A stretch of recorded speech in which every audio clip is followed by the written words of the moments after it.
Paper 78. The Violet Race After the Days of Adam. The Second Eden was the cradle of civilization for almost 30,000 years. Here in Mesopotamia, the Adamic peoples held forth, sending out their progeny to the ends of the earth, and latterly, as amalgamated with the Nodite and Sangic tribes, were known as the Andites. From this region went those men and women who initiated the doings of historic times, and who have so enormously accelerated cultural progress on Urantia. This paper depicts the planetary history of the Violet Race, beginning soon after the default of Adam, about 35,000 BC, and extending down through its amalgamation with the Nodite and Sangic races, about 15,000 BC, to form the Andite peoples, and on to its final disappearance from the Mesopotamian homelands about 2000 BC. 1. Racial and cultural distribution. Although the minds and morals of the races were at a low level at the time of Adam's arrival, physical evolution had gone on quite unaffected by the exigencies of the Caligastia rebellion. Adam's contribution to the biologic status of the races, notwithstanding the partial failure of the undertaking, enormously upstepped the people of Urantia. Adam and Eve also contributed much that was of value to the social, moral, and intellectual progress of mankind. Civilization was immensely quickened by the presence of their offspring. But 35,000 years ago, the world at large possessed little culture. Certain centers of civilization existed here and there, but most of Urantia languished in savagery. Racial and cultural distribution was as follows. 1. The Violet Race, Adamites and Adamsonites. The chief center of Adamite culture was in the Second Garden, located in the triangle of the Tigris and Euphrates rivers. This was indeed the cradle of Occidental and Indian civilizations. The secondary or northern center of the Violet Race was the Adamsonite headquarters, situated east of the southern shore of the Caspian Sea near the Kopet Mountains. From these two centers there went forth to the surrounding lands the culture and life plasm which so immediately quickened all the races. 2. Pre-Sumerians and other Nodites. There were also present in Mesopotamia, near the mouth of the rivers, remnants of the ancient culture of the days of Dalmatia. With the passing millenniums, this group became thoroughly admixed with the Adamites to the north, but they never entirely lost their Nodite traditions. Various other Nodite groups that had settled in the Levant were, in general, absorbed by the later expanding Violet Race. 3. The Andanites maintained 5 or 6 fairly representative settlements to the north and east of the Adamson headquarters. They were also scattered throughout Turkestan, while isolated islands of them persisted throughout Eurasia, especially in mountainous regions. These aborigines still held the northlands of the Eurasian continent together with Iceland and Greenland, but they had long since been driven from the plains of Europe by the Blue Man and from the river valleys of farther Asia by the expanding Yellow Race. 4. The Red Man occupied the Americas, having been driven out of Asia over 50,000 years before the arrival of Adam. 5. The Yellow Race. The Chinese peoples were well established in control of Eastern Asia. Their most advanced settlements were situated to the northwest of modern China in regions bordering on Tibet. 6. The Blue Race. The Blue Men were scattered all over Europe, but their better centers of culture were situated in the then fertile valleys of the Mediterranean basin and in northwestern Europe. Neanderthal absorption had greatly retarded the culture of the Blue Man, but he was otherwise the most aggressive, adventurous, and exploratory of all the evolutionary peoples of Eurasia. 7. Pre-Dravidian India. The complex mixture of races in India, embracing every race on Earth, but especially the green, orange, and black, maintained a culture slightly above that of the outlying regions. 8. The Sahara Civilization. The superior elements of the Indigo race had their most progressive settlements in what is now the Great Sahara Desert. This indigo black group carried extensive strains of the submerged orange and green races. 9. The Mediterranean Basin. The most highly blended race outside of India occupied what is now the Mediterranean Basin.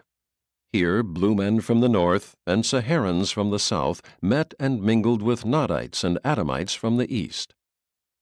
This was the picture of the world prior to the beginnings of the great expansions of the violet race about 25,000 years ago. The hope of future civilization lay in the second garden between the rivers of Mesopotamia. Here in southwestern Asia, there existed the potential of a great civilization, the possibility of the spread to the world of the ideas and ideals which had been salvaged from the days of Dalmatia and the times of Eden.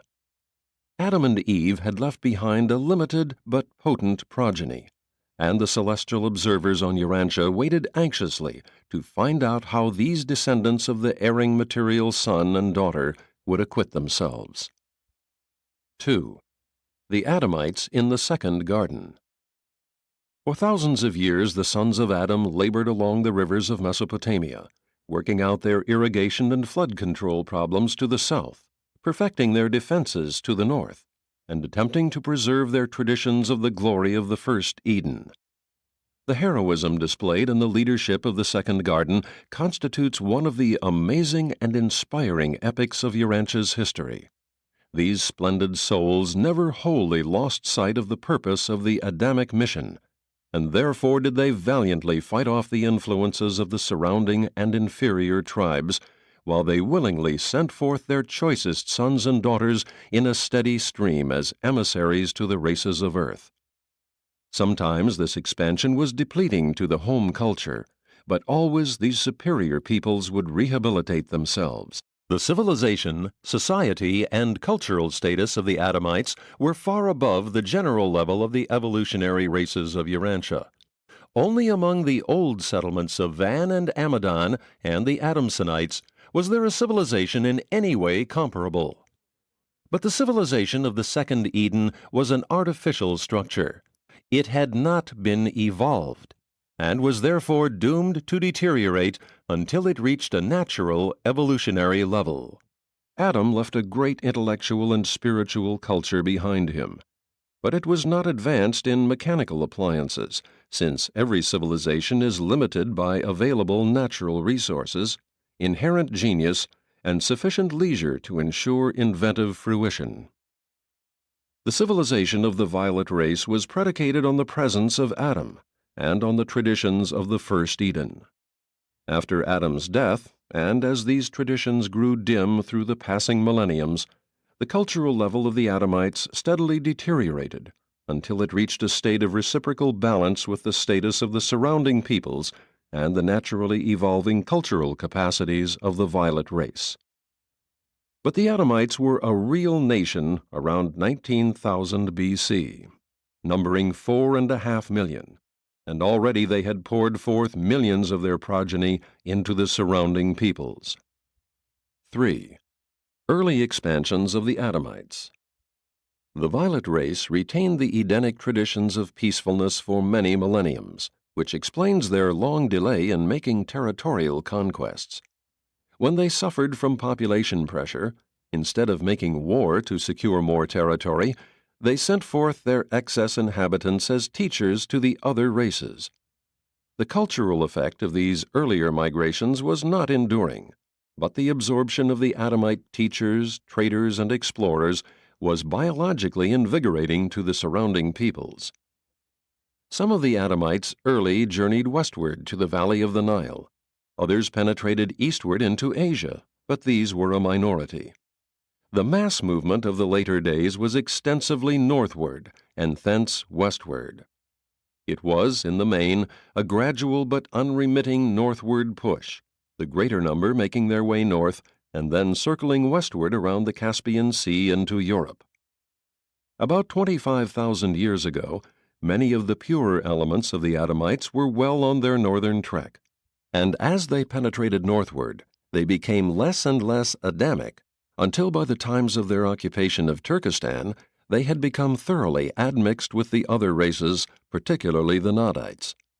Very few of the pure-line violet peoples ever penetrated far into Europe or Asia. From about 30,000 to 10,000 BC, epoch-making racial mixtures were taking place throughout southwestern Asia.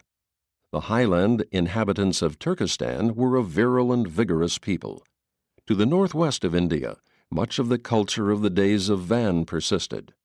Still, to the north of these settlements, the best of the early Andinites had been preserved, and both of these superior races of culture and character were absorbed by the northward moving Adamites. This amalgamation led to the adoption of many new ideas. It facilitated the progress of civilization and greatly advanced all phases of art, science, and social culture. As the period of the early Adamic migrations ended about 15,000 BC, there were already more descendants of Adam in Europe and Central Asia than anywhere else in the world, even than in Mesopotamia. The European blue races had been largely infiltrated. The lands now called Russia and Turkestan were occupied throughout their southern stretches by a great reservoir of the Adamites mixed with Nadites, Andinites, and red and yellow Sangics. Southern Europe and the Mediterranean fringe were occupied by a mixed race of Andinite and Sangic peoples, orange, green, and indigo, with a sprinkling of the Adamite stock. Asia Minor and the Central Eastern European lands were held by tribes that were predominantly Andinite. A blended colored race, about this time greatly reinforced by arrivals from Mesopotamia, held forth in Egypt and prepared to take over the disappearing culture of the Euphrates Valley. The black peoples were moving farther south in Africa and, like the red race, were virtually isolated. The Saharan civilization had been disrupted by drought, and that of the Mediterranean basin by flood. The blue races had as yet failed to develop an advanced culture. The Andinites were still scattered over the Arctic and Central Asian regions. The green and orange races had been exterminated as such. The indigo race was moving south in Africa, there to begin its slow but long-continued racial deterioration. The peoples of India lay stagnant, with a civilization that was unprogressing. The yellow man was consolidating his holdings in Central Asia. The brown man had not yet begun his civilization on the nearby islands of the Pacific. These racial distributions associated with extensive climatic changes set the world stage for the inauguration of the Andite era of Urantia civilization. These early migrations extended over a period of 10,000 years, from 25,000 to 15,000 BC. The later or Andite migrations extended from about 15,000 to 6,000 BC. It took so long for the earlier waves of Adamites to pass over Eurasia that their culture was largely lost in transit. Only the later Andites moved with sufficient speed to retain the Edenic culture at any great distance from Mesopotamia. 4. The Andites. The Andite races were the primary blends of the pure-line violet race and the Nadites, plus the evolutionary peoples. In general, Andites should be thought of as having a far greater percentage of Adamic blood than the modern races. In the main, the term Andite is used to designate those peoples whose racial inheritance was from 1/8 to 1/6 violet. Modern Urantians, even the northern white races, contain much less than this percentage of the blood of Adam. The earliest Andite peoples took origin in the regions adjacent to Mesopotamia more than 25,000 years ago and consisted of a blend of the Adamites and Nadites. The second garden was surrounded by concentric circles of diminishing violet blood, and it was on the periphery of this racial melting pot that the Andite race was born. Later on, when the migrating Adamites and Nadites entered the then fertile regions of Turkestan, They soon blended with the superior inhabitants, and the resultant race mixture extended the Andite type northward. The Andites were the best all-round human stock to appear on Urantia since the days of the pure-line violet peoples. They embraced most of the highest types of the surviving remnants of the Adamite and Nodite races, and later, some of the best strains of the yellow, blue, and green men. These early Andites were not Aryan, they were pre-Aryan. They were not white, they were pre-white. They were neither an Occidental nor an Oriental people. But it is Andite inheritance that gives to the polyglot mixture of the so-called white races that generalized homogeneity which has been called Caucasoid. The purer strains of the violet race had retained the Adamic tradition of peace-seeking, which explains why the earlier race movements had been more in the nature of peaceful migrations. But as the Adamites united with the Nodite stocks, who were by this time a belligerent race, their Andite descendants became, for their day and age, the most skillful and sagacious militarists ever to live on Urantia. Thenceforth, the movements of the Mesopotamians grew increasingly military in character and became more akin to actual conquests. These Andites were adventurous. They had roving dispositions. An increase of either Sangic or Andinite stock tended to stabilize them, but even so, their later descendants never stopped until they had circumnavigated the globe and discovered the last remote continent. 5. The Andite Migrations. For 20,000 years, the culture of the Second Garden persisted, but it experienced a steady decline until about 15,000 BC, when the regeneration of the Sethite priesthood and the leadership of Amosad inaugurated a brilliant era. The massive waves of civilization, which later spread over Eurasia, immediately followed the great renaissance of the garden consequent upon the extensive union of the Adamites with the surrounding mixed Nodites to form the Andites. These Andites inaugurated new advances throughout Eurasia and North Africa.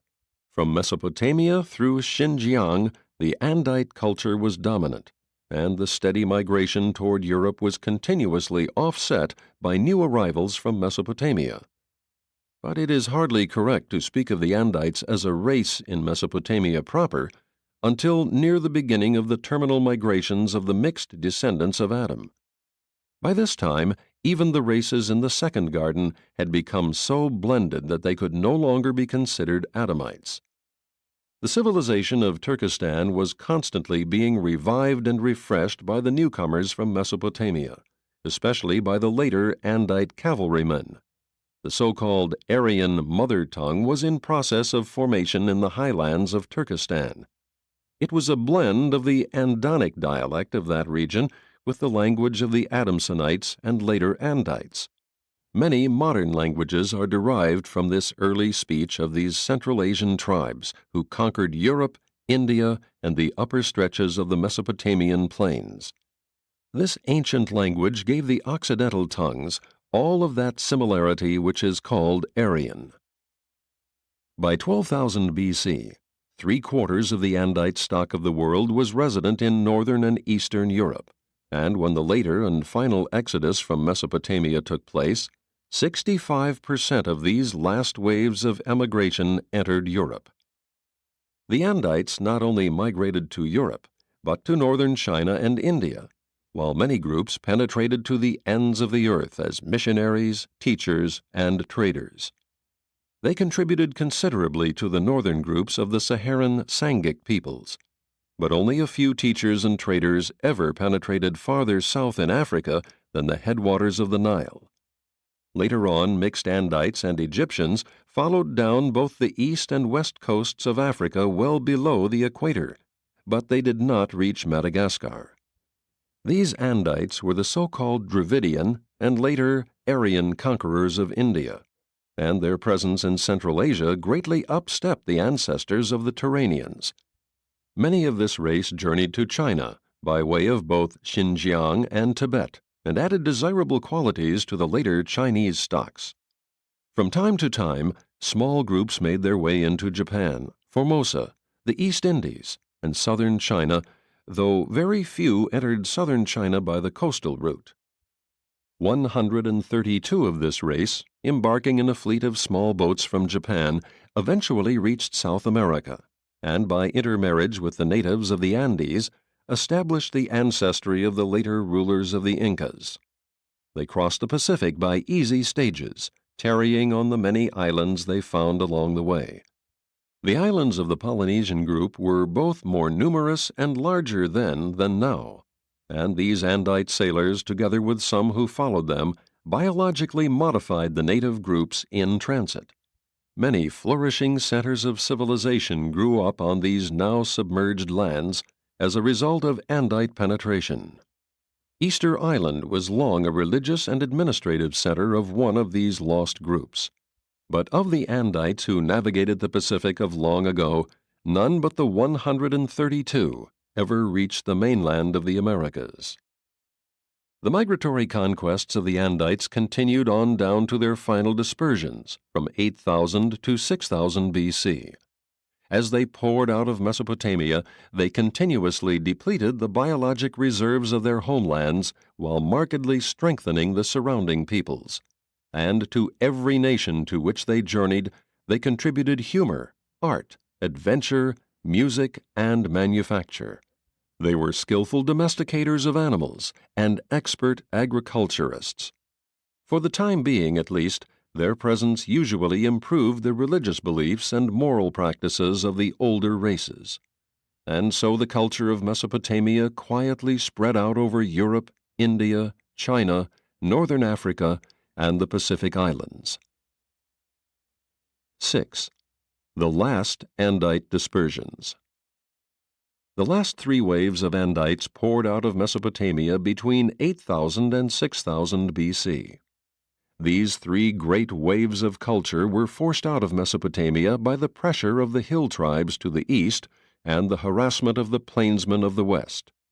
The inhabitants of the Euphrates Valley and adjacent territory went forth in their final exodus in several directions.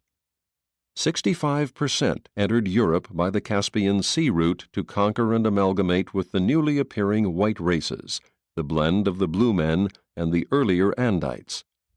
10%, including a large group of the Sethite priests, moved eastward through the Elamite highlands to the Iranian Plateau and Turkestan.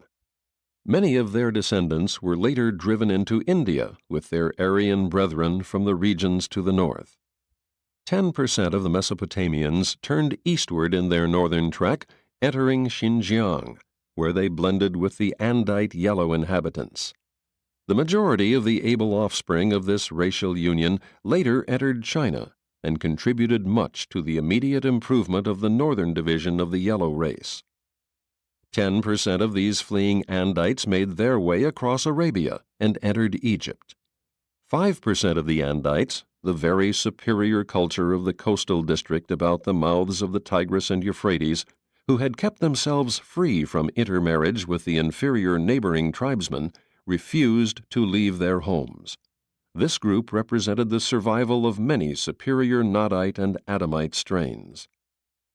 The Andites had almost entirely evacuated this region by 6,000 BC, though their descendants, largely mixed with the surrounding Sangic races and the Andanites of Asia Minor, were there to give battle to the northern and eastern invaders at a much later date. The cultural age of the Second Garden was terminated by the increasing infiltration of the surrounding inferior stocks. Civilization moved westward to the Nile and the Mediterranean islands, where it continued to thrive and advance long after its fountainhead in Mesopotamia had deteriorated. And this unchecked influx of inferior peoples prepared the way for the later conquest of all Mesopotamia by the northern barbarians, who drove out the residual strains of ability. Even in later years, the cultured residue still resented the presence of these ignorant and uncouth invaders. 7. The floods in Mesopotamia. The river dwellers were accustomed to rivers overflowing their banks at certain seasons. These periodic floods were annual events in their lives. But new perils threatened the valley of Mesopotamia as a result of progressive geologic changes to the north. For thousands of years after the submergence of the first Eden, the mountains about the eastern coast of the Mediterranean and those to the northwest and northeast of Mesopotamia continued to rise. This elevation of the highlands was greatly accelerated about 5000 BC, and this, together with greatly increased snowfall on the northern mountains, caused unprecedented floods each spring throughout the Euphrates Valley. These spring floods grew increasingly worse, so that eventually the inhabitants of the river regions were driven to the eastern highlands. For almost 1,000 years, scores of cities were practically deserted because of these extensive deluges.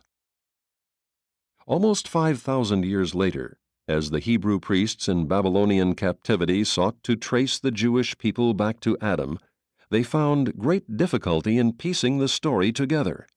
And it occurred to one of them to abandon the effort to let the whole world drown in its wickedness at the time of Noah's flood, and thus to be in a better position to trace Abraham right back to one of the 3 surviving sons of Noah.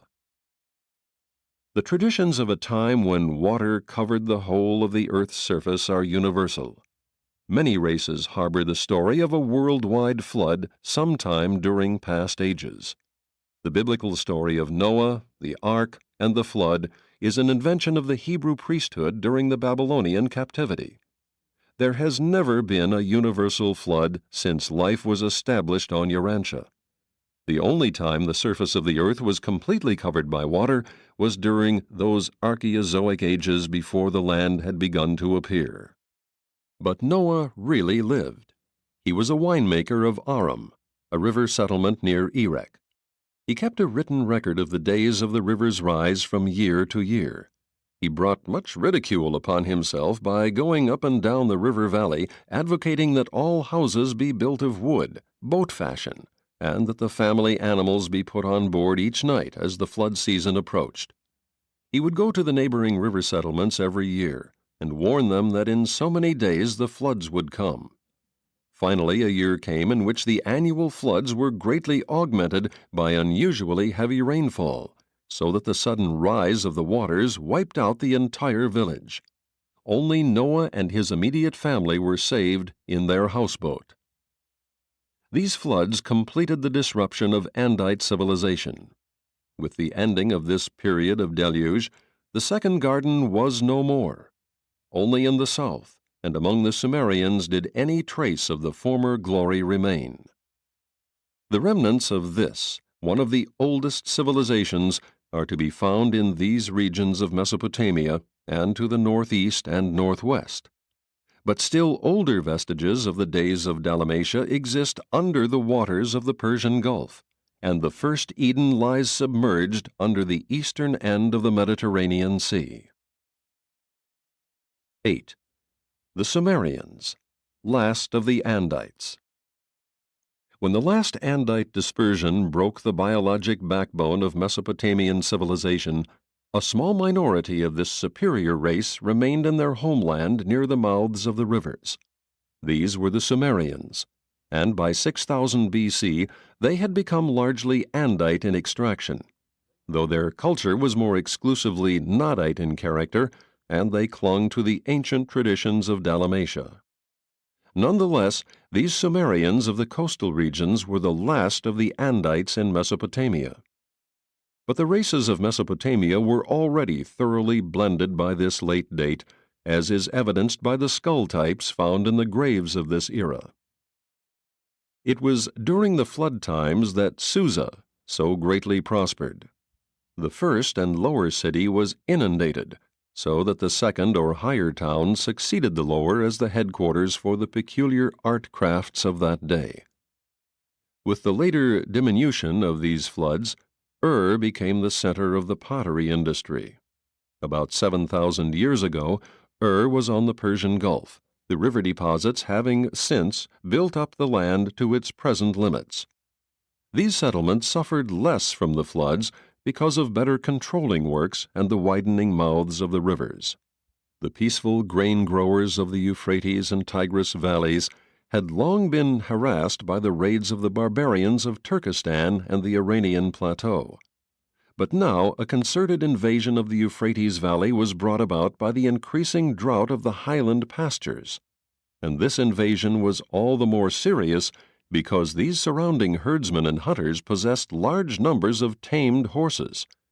It was the possession of horses which gave them a tremendous military advantage over their rich neighbors to the south. In a short time, they overran all Mesopotamia, driving forth the last waves of culture which spread out over all of Europe, Western Asia, and Northern Africa. These conquerors of Mesopotamia carried in their ranks many of the better Andite strains of the mixed northern races of Turkestan, including some of the Adamson stock. These less advanced but more vigorous tribes from the north quickly and willingly assimilated the residue of the civilization of Mesopotamia and presently developed into those mixed peoples found in the Euphrates Valley at the beginning of historic annals. They quickly revived many phases of the passing civilization of Mesopotamia, adopting the arts of the valley tribes and much of the culture of the Sumerians. They even sought to build a third Tower of Babel, and later adopted the term as their national name. When these barbarian cavalrymen from the northeast overran the whole Euphrates Valley, they did not conquer the remnants of the Andites who dwelt about the mouth of the river on the Persian Gulf. These Sumerians were able to defend themselves because of superior intelligence, better weapons, and their extensive system of military canals, which were an adjunct to their irrigation scheme of interconnecting pools. They were a united people because they had a uniform group religion. They were thus able to maintain their racial and national integrity long after their neighbors to the northwest were broken up into isolated city-states. No one of these city groups was able to overcome the united Sumerians. And the invaders from the north soon learned to trust and prize these peace-loving Sumerians as able teachers and administrators. They were greatly respected and sought after as teachers of art and industry, as directors of commerce, and as civil rulers by all peoples to the north, and from Egypt in the west to India in the east. After the breakup of the early Sumerian Confederation, the later city-states were ruled by the apostate descendants of the Sethite priests. Only when these priests made conquests of the neighboring cities did they call themselves kings. The later city kings failed to form powerful confederations before the days of Sargon because of deity jealousy. Each city believed its municipal god to be superior to all other gods, and therefore they refused to subordinate themselves to a common leader. The end of this long period of weak rule of the city priests was terminated by Sargon, the priest of Kish, who proclaimed himself king and started out on the conquest of the whole of Mesopotamia and adjoining lands. And for the time, this ended the city-states, priest-ruled and priest-ridden, each city having its own municipal god and its own ceremonial practices.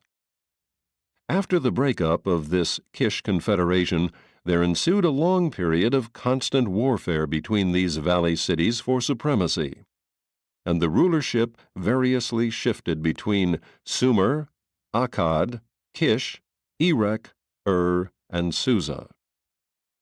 About 2500 B.C., the Sumerians suffered severe reverses at the hands of the northern Suites and Guites.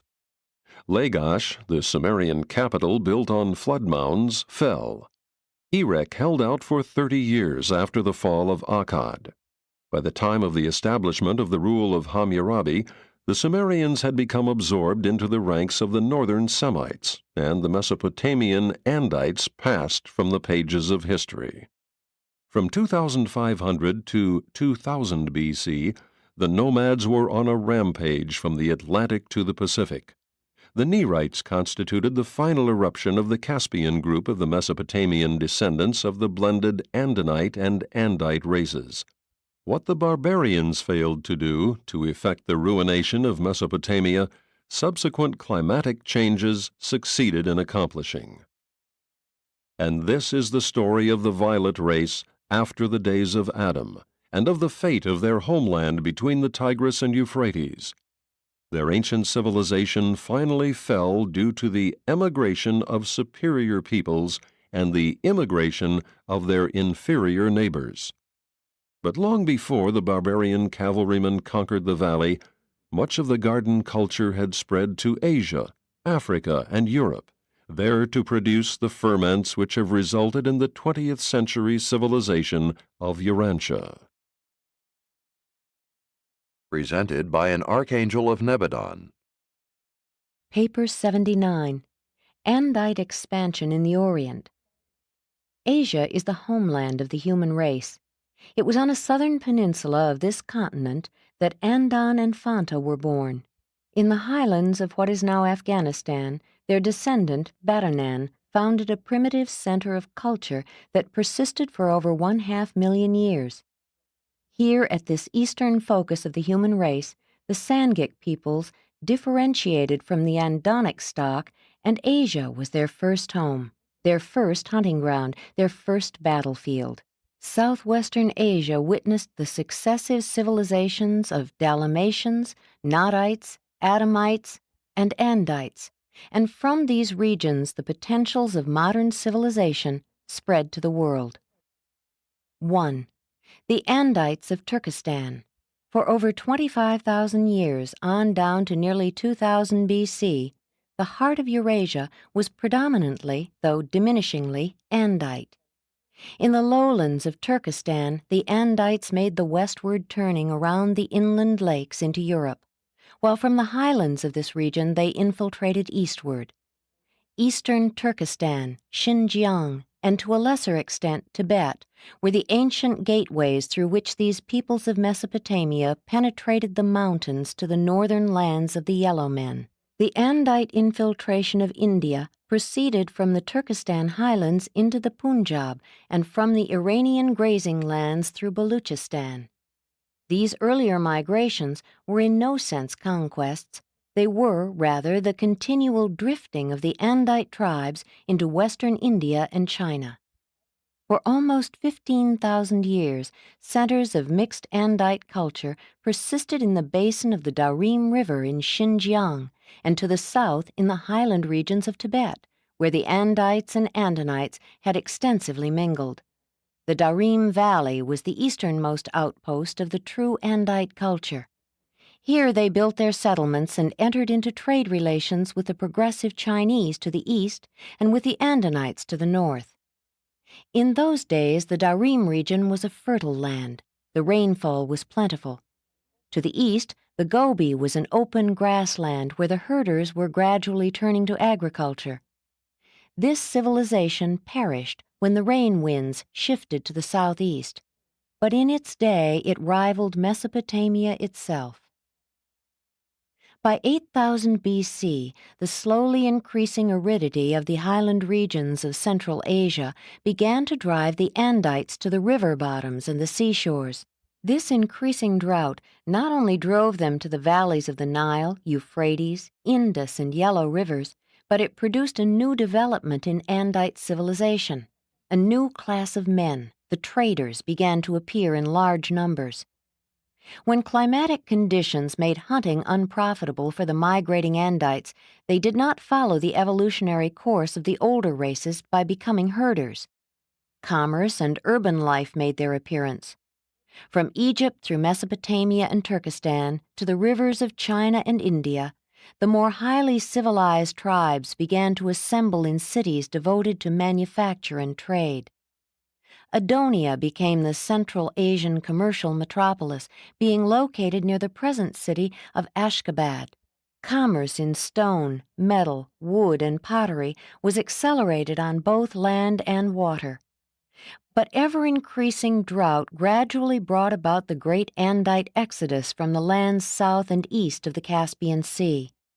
The tide of migration began to veer from northward to southward, and the Babylonian cavalrymen began to push into Mesopotamia. Increasing aridity in Central Asia further operated to reduce population and to render these people less warlike. and when the diminishing rainfall to the north forced the nomadic Andinites southward, there was a tremendous exodus of Andites from Turkestan.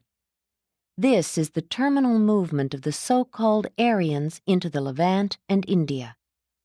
It culminated that long dispersal of the mixed descendants of Adam during which every Asiatic and most of the island peoples of the Pacific were to some extent improved by these superior races. Thus, while they dispersed over the eastern hemisphere, the Andites were dispossessed of their homelands in Mesopotamia and Turkestan, for it was this extensive southward movement of Andinites that diluted the Andites in Central Asia nearly to the vanishing point. But even in the 20th century after Christ, there are traces of Andite blood among the Turanian and Tibetan peoples, as is witnessed by the blonde types occasionally found in these regions.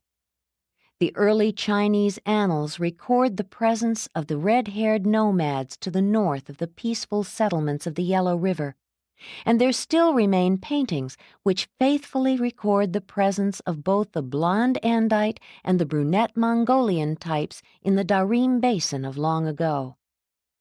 The last great manifestation of the submerged military genius of the Central Asiatic Andites was in AD 1200, when the Mongols, under Genghis Khan, began the conquest of the greater portion of the Asiatic continent. And like the Andites of old, these warriors proclaimed the existence of one God in heaven. The early breakup of their empire long delayed cultural intercourse between Occident and Orient, and greatly handicapped the growth of the monotheistic concept in Asia. 2. The Andite conquest of India. India is the only locality where all the Urantia races were blended, the Andite invasion adding the last stock. In the highlands northwest of India, the Sangik races came into existence, and without exception, members of each penetrated the subcontinent of India in their early days, leaving behind them the most heterogeneous race mixture ever to exist on Urantia. Ancient India acted as a catch basin for the migrating races. The base of the peninsula was formerly somewhat narrower than now, much of the deltas of the Ganges and Indus being the work of the last 50,000 years. The earliest race mixtures in India were a blending of the migrating red and yellow races with the aboriginal Andinites.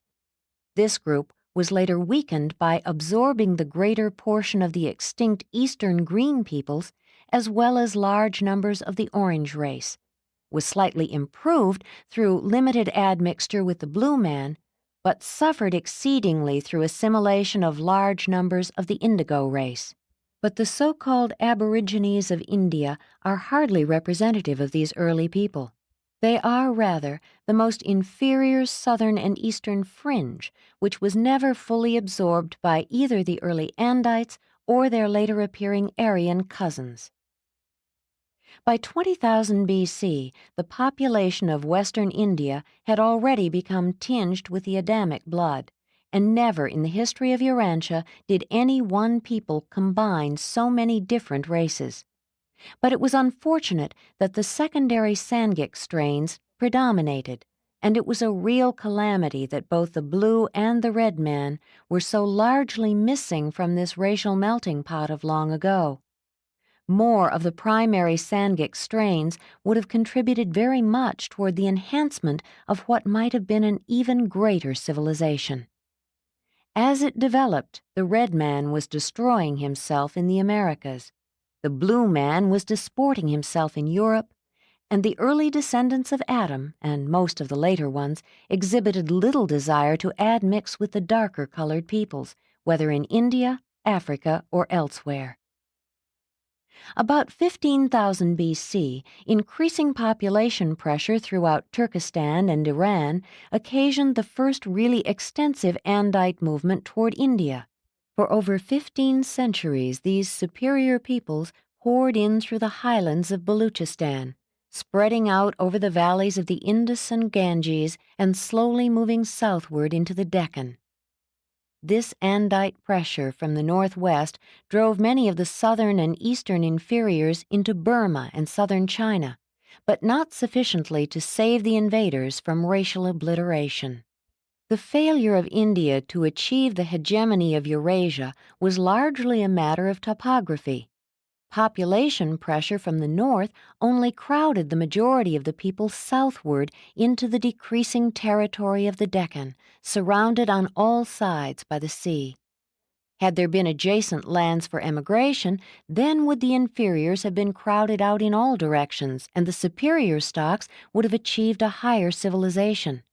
As it was, these earlier Andite conquerors made a desperate attempt to preserve their identity and stem the tide of racial engulfment by the establishment of rigid restrictions regarding intermarriage. Nonetheless, the Andites had become submerged by 10,000 BC, but the whole mass of the people had been markedly improved by this absorption. Race mixture is always advantageous in that it favors versatility of culture and makes for a progressive civilization. But if the inferior elements of racial stocks predominate, such achievements will be short-lived. A polyglot culture can be preserved only if the superior stocks reproduce themselves in a safe margin over the inferior. Unrestrained multiplication of inferiors with decreasing reproduction of superiors is unfailingly suicidal of cultural civilization.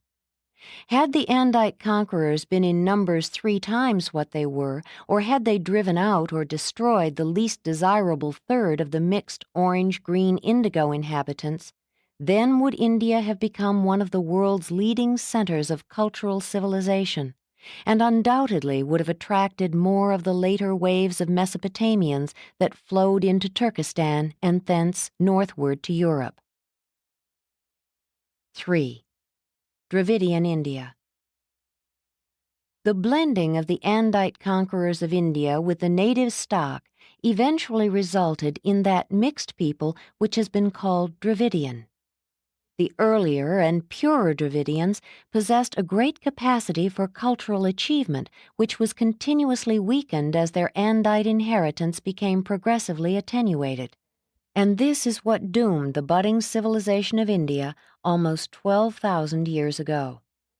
But the infusion of even this small amount of the blood of Adam produced a marked acceleration in social development. This composite stock immediately produced the most versatile civilization then on earth.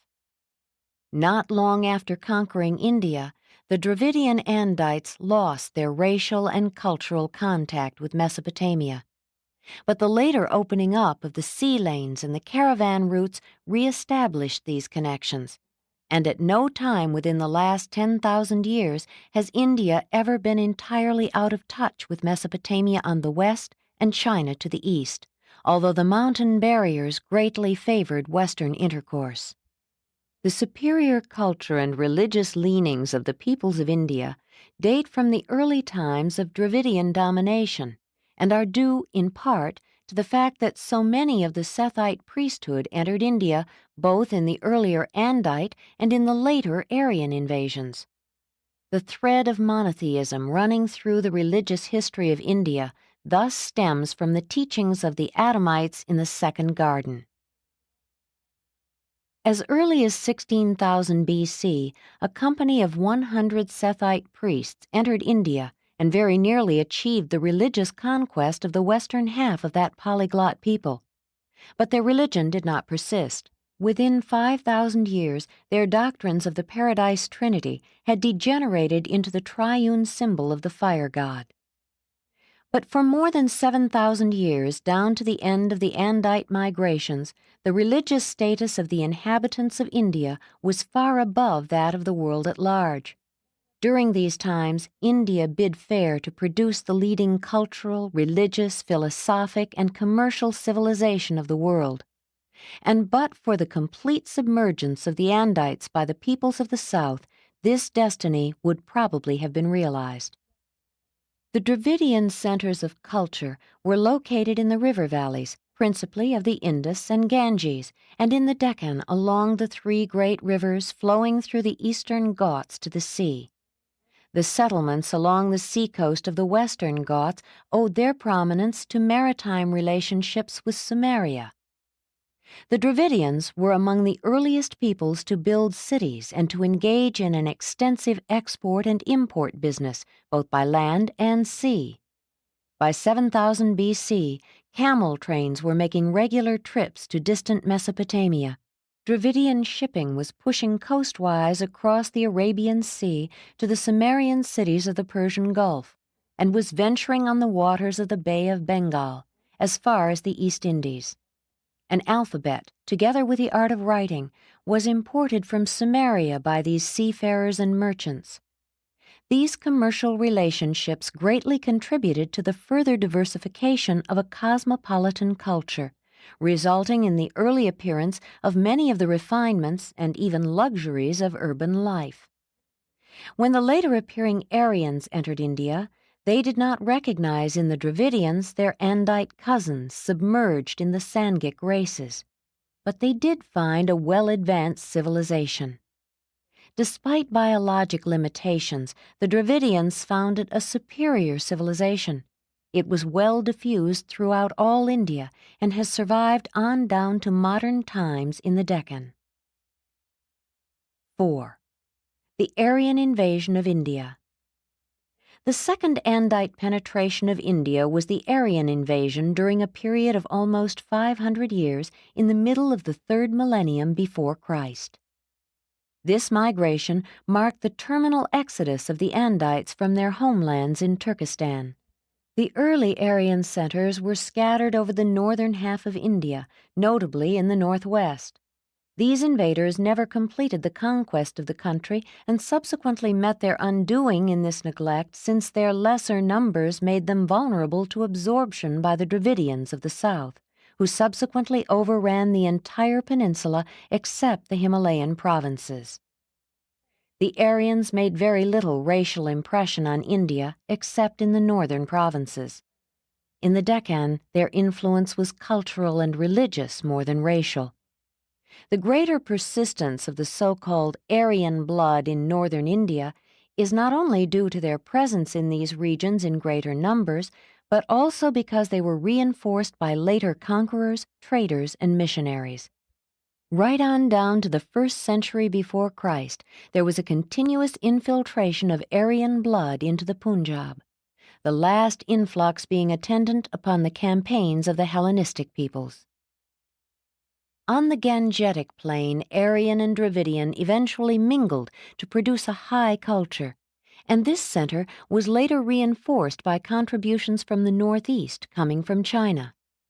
In India, many types of social organizations flourished from time to time, from the semi-democratic systems of the Aryans to despotic and monarchical forms of government. But the most characteristic feature of society was the persistence of the great social castes that were instituted by the Aryans in an effort to perpetuate racial identity. This elaborate caste system has been preserved on down to the present time. Of the 4 great castes, all but the first were established in the futile effort to prevent racial amalgamation of the Aryan conquerors with their inferior subjects. But the premier caste, the teacher priests, stems from the Sethites. The Brahmins of the 20th century after Christ are the lineal cultural descendants of the priests of the Second Garden, albeit their teachings differ greatly from those of their illustrious predecessors. When the Aryans entered India, they brought with them their concepts of deity as they had been preserved in the lingering traditions of the religion of the Second Garden. But the Brahmin priests were never able to withstand the pagan momentum built up by the sudden contact with the inferior religions of the Deccan after the racial obliteration of the Aryans. Thus, the vast majority of the population fell into the bondage of the enslaving superstitions of inferior religions.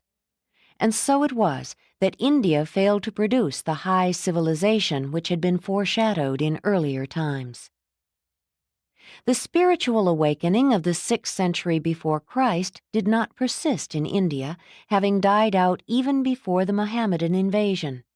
But someday a greater Gautama may arise to lead all India in the search for the living God, and then the world will observe the fruition of the cultural potentialities of a versatile people so long comatose under the benumbing influence of an unprogressing spiritual vision.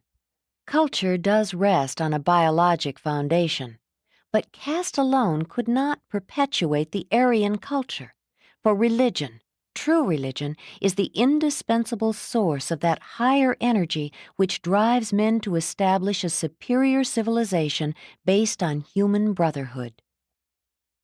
5. Red Man and Yellow Man. While the story of India is that of Andite conquest and eventual submergence in the older evolutionary peoples, the narrative of Eastern Asia is more properly that of the primary Sangiks, particularly the Red Man and the Yellow Man.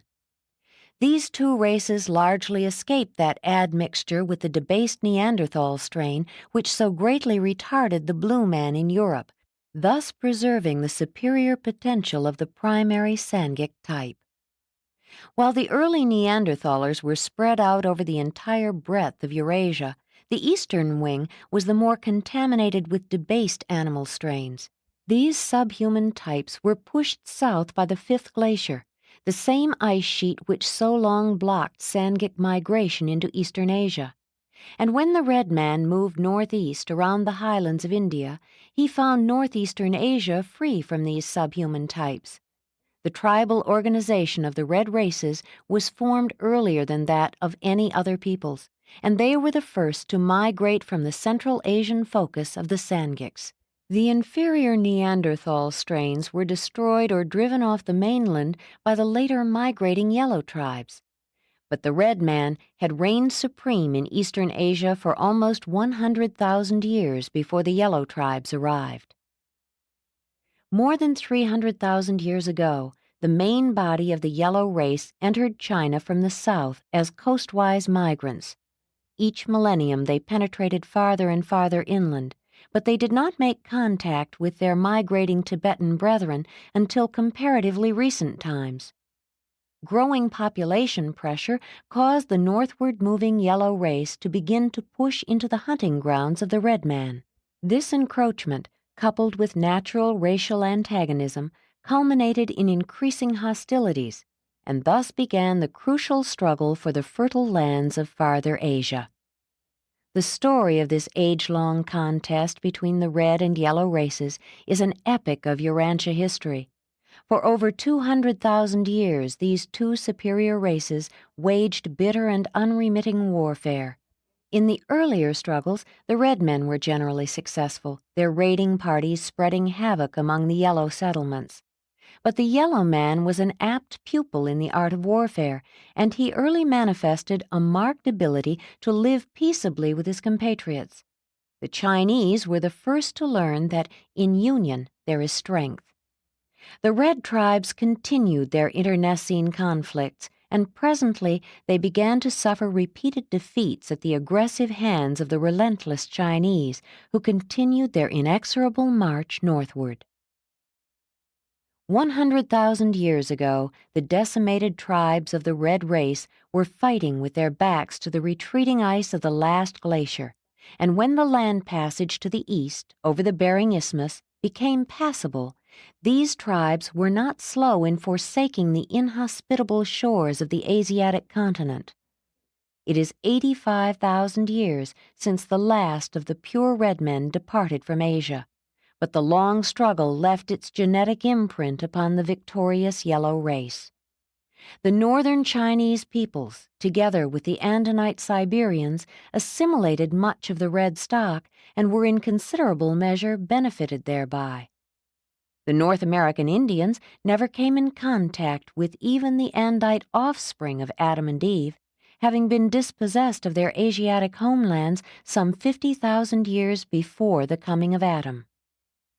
During the age of Andite migrations, the pure red strains were spreading out over North America as nomadic tribes, hunters who practiced agriculture to a small extent. These races and cultural groups remained almost completely isolated from the remainder of the world from their arrival in the Americas down to the end of the first millennium of the Christian era, when they were discovered by the white races of Europe. Up to that time, the Eskimos were the nearest to white men the northern tribes of red men had ever seen. The red and the yellow races are the only human stocks that ever achieved a high degree of civilization apart from the influences of the Andites. The oldest Amerindian culture was the Anamana Center in California, but this had long since vanished by 35,000 BC. In Mexico, Central America, and in the mountains of South America, the later and more enduring civilizations were founded by a race predominantly red, but containing a considerable admixture of the yellow, orange, and blue. These civilizations were evolutionary products of the Sangiks, notwithstanding that traces of Andite blood reached Peru. Excepting the Eskimos in North America and a few Polynesian Andites in South America, the peoples of the Western Hemisphere had no contact with the rest of the world until the end of the first millennium after Christ. In the original Melchizedek plan for the improvement of the Urantia races, it had been stipulated that 1 million of the pure-line descendants of Adam should go to upstep the red men of the Americas. 6. Dawn of Chinese civilization. Sometime after driving the red man across to North America, the expanding Chinese cleared the Andinites from the river valleys of eastern Asia, pushing them north into Siberia and west into Turkestan, where they were soon to come in contact with the superior culture of the Andites. In Burma and the peninsula of Indochina, the cultures of India and China mixed and blended to produce the successive civilizations of those regions. Here, the vanished green race has persisted in larger proportion than anywhere else in the world. Many different races occupied the islands of the Pacific. In general, the southern and then more extensive islands were occupied by peoples carrying a heavy percentage of green and indigo blood. The northern islands were held by Andinites, and later on by races embracing large proportions of the yellow and red stocks. The ancestors of the Japanese people were not driven off the mainland until 12,000 BC, when they were dislodged by a powerful southern coastwise thrust of the northern Chinese tribes. Their final exodus was not so much due to population pressure as to the initiative of a chieftain whom they came to regard as a divine personage. Like the peoples of India and the Levant, victorious tribes of the Yellow Man established their earliest centers along the coast and up the rivers. The coastal settlements fared poorly in later years as the increasing floods and the shifting courses of the rivers made the lowland cities untenable. 20,000 years ago, the ancestors of the Chinese had built up a dozen strong centers of primitive culture and learning, especially along the Yellow River and the Yangtze. And now these centers began to be reinforced by the arrival of a steady stream of superior blended peoples from Xinjiang and Tibet. The migration from Tibet to the Yangtze Valley was not so extensive as in the north. Neither were the Tibetan centers so advanced as those of the Darim Basin. But both movements carried a certain amount of Andite blood eastward to the river settlements. The superiority of the ancient yellow race was due to 4 great factors. 1. Genetic. Unlike their blue cousins in Europe, both the red and yellow races had largely escaped mixture with debased human stocks. The northern Chinese, already strengthened by small amounts of the superior red and Andonic strains, were soon to benefit by a considerable influx of Andite blood. The southern Chinese did not fare so well in this regard, and they had long suffered from absorption of the green race, while later on they were to be further weakened by the infiltration of the swarms of inferior peoples crowded out of India by the Dravidian Andite invasion. And today in China there is a definite difference between the northern and southern races. 2. Social. The yellow race early learned the value of peace among themselves. Their internal peaceableness so contributed to population increase as to ensure the spread of their civilization among many millions. From 25,000 to 5,000 BC, the highest mass civilization on Urantia was in central and northern China. The yellow man was first to achieve a racial solidarity, the first to attain a large-scale cultural, social, and political civilization. The Chinese of 15,000 BC were aggressive militarists. They had not been weakened by an over-reverence for the past, and numbering less than 12 million, they formed a compact body speaking a common language. During this age, they built up a real nation, much more united and homogeneous than their political unions of historic times. 3. Spiritual. During the age of Andite migrations, the Chinese were among the more spiritual peoples of Earth. Long adherence to the worship of the one truth proclaimed by Sing Langton kept them ahead of most of the other races. The stimulus of a progressive and advanced religion is often a decisive factor in cultural development. As India languished, so China forged ahead under the invigorating stimulus of a religion in which truth was enshrined as the supreme deity. This worship of truth was provocative of research and fearless exploration of the laws of nature and the potentials of mankind. The Chinese of even 6,000 years ago were still keen students and aggressive in their pursuit of truth. 4. Geographic. China is protected by the mountains to the west and the Pacific to the east. Only in the north is the way open to attack, and from the days of the Red Man to the coming of the later descendants of the Andites, the north was not occupied by any aggressive race. And but for the mountain barriers and the later decline in spiritual culture, the yellow race undoubtedly would have attracted to itself the larger part of the Andite migrations from Turkestan, and unquestionably would have quickly dominated world civilization. 7. The Andites enter China. About 15,000 years ago, the Andites, in considerable numbers, were traversing the pass of Didao and spreading out over the upper valley of the Yellow River among the Chinese settlements of Gansu. Presently, they penetrated eastward to Honan, where the most progressive settlements were situated. This infiltration from the west was about half Andinite and half Andite. The northern centers of culture along the Yellow River had always been more progressive than the southern settlements on the Yangtze. Within a few thousand years after the arrival of even the small numbers of these superior mortals, the settlements along the Yellow River had forged ahead of the Yangtze villages and had achieved an advanced position over their brethren in the south, which has ever since been maintained.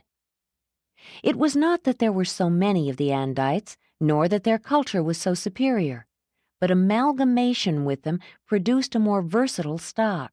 The northern Chinese received just enough of the Andite strain to mildly stimulate their innately able minds, but not enough to fire them with the restless, exploratory curiosity so characteristic of the northern white races. This more limited infusion of Andite inheritance was less disturbing to the innate stability of the Sangik type. The later waves of Andites brought with them certain of the cultural advances of Mesopotamia. This is especially true of the last waves of migration from the west. They greatly improved the economic and educational practices of the northern Chinese, and while their influence upon the religious culture of the yellow race was short-lived, their later descendants contributed much to a subsequent spiritual awakening. But the Andite traditions of the beauty of Eden and Dalmatia did influence Chinese traditions. Early Chinese legends place the land of the gods in the west. The Chinese people did not begin to build cities and engage in manufacture until after 10,000 BC, subsequent to the climatic changes in Turkestan and the arrival of the later Andite immigrants. The infusion of this new blood did not add so much to the civilization of the yellow man as it stimulated the further and rapid development of the latent tendencies of the superior Chinese stocks. From Hunan to Shenxi, the potentials of an advanced civilization were coming to fruit. Metalworking and all the arts of manufacture date from these days. The similarities between certain of the early Chinese and Mesopotamian methods of time reckoning, astronomy, and governmental administration were due to the commercial relationships between these two remotely situated centers. Chinese merchants traveled the overland routes through Turkestan to Mesopotamia, even in the days of the Sumerians. Nor was this exchange one-sided. The valley of the Euphrates benefited considerably thereby, as did the peoples of the Gangetic Plain. But the climatic changes and the nomadic invasions of the third millennium before Christ greatly reduced the volume of trade passing over the caravan trails of Central Asia. 8. Later Chinese civilization. While the red man suffered from too much warfare, it is not altogether amiss to say that the development of statehood among the Chinese was delayed by the thoroughness of their conquest of Asia. They had a great potential of racial solidarity, but it failed properly to develop because the continuous driving stimulus of the ever-present danger of external aggression was lacking. With the completion of the conquest of Eastern Asia, the ancient military state gradually disintegrated. Past wars were forgotten. Of the epic struggle with the red race there persisted only the hazy tradition of an ancient contest with the Archer peoples. The Chinese early turned to agricultural pursuits, which contributed further to their Pacific tendencies, while a population well below the land-man ratio for agriculture still further contributed to the growing peacefulness of the country. Consciousness of past achievements, somewhat diminished in the present, the conservatism of an overwhelmingly agricultural people, and a well-developed family life equaled the birth of ancestor veneration, culminating in the custom of so honoring the men of the past as to border on worship. A very similar attitude prevailed among the white races in Europe for some 500 years following the disruption of Greco-Roman civilization. The belief in and worship of the one truth as taught by Sing Langton never entirely died out, but as time passed, the search for new and higher truth became overshadowed by a growing tendency to venerate that which was already established. Slowly, the genius of the yellow race became diverted from the pursuit of the unknown to the preservation of the known. And this is the reason for the stagnation of what had been the world's most rapidly progressing civilization. Between 4000 and 500 BC, the political reunification of the yellow race was consummated. But the cultural union of the Yangtze and Yellow Rivers centers had already been effected. This political reunification of the later tribal groups was not without conflict, but the societal opinion of war remained low. Ancestor worship, increasing dialects, and no call for military action for thousands upon thousands of years had rendered this people ultra-peaceful. Despite failure to fulfill the promise of an early development of advanced statehood, the yellow race did progressively move forward in the realization of the arts of civilization, especially in the realms of agriculture and horticulture. The hydraulic problems faced by the agriculturists in Shenxi and Hunan demanded group cooperation for solution. Such irrigation and soil conservation difficulties contributed in no small measure to the development of interdependence with the consequent promotion of peace among farming groups. Soon, developments in writing, together with the establishment of schools, contributed to the dissemination of knowledge on a previously unequaled scale. But the cumbersome nature of the ideographic writing system placed a numerical limit upon the learned classes, despite the early appearance of printing. and above all else, the process of social standardization and religio-philosophic dogmatization continued apace. The religious development of ancestor veneration became further complicated by a flood of superstitions involving nature worship, but lingering vestiges of a real concept of God remained preserved in the imperial worship of Shangdi. The great weakness of ancestor veneration is that it promotes a backward-looking philosophy. However wise it may be to glean wisdom from the past, it is folly to regard the past as the exclusive source of truth. Truth is relative and expanding. It lives always in the present, achieving new expression in each generation of men, even in each human life. The great strength in a veneration of ancestry is the value that such an attitude places upon the family. The amazing stability and persistence of Chinese culture is a consequence of the paramount position accorded the family, for civilization is directly dependent on the effective functioning of the family, and in China the family attained a social importance, even a religious significance, approached by few other peoples. The filial devotion and family loyalty exacted by the growing cult of ancestor worship ensured the building up of superior family relationships and of enduring family groups, all of which facilitated the following factors in the preservation of civilization. 1. Conservation of property and wealth. 2. Pooling of the experience of more than one generation. 3. Efficient education of children in the arts and sciences of the past. 4.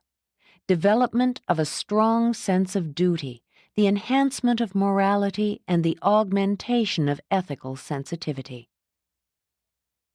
The formative period of Chinese civilization, opening with the coming of the Andites, continues on down to the great ethical, moral, and semi-religious awakening of the 6th century before Christ.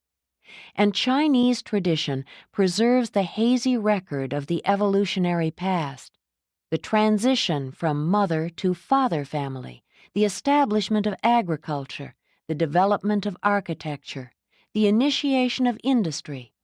All these are successively narrated, and this story presents with greater accuracy than any other similar account the picture of the magnificent ascent of a superior people from the levels of barbarism.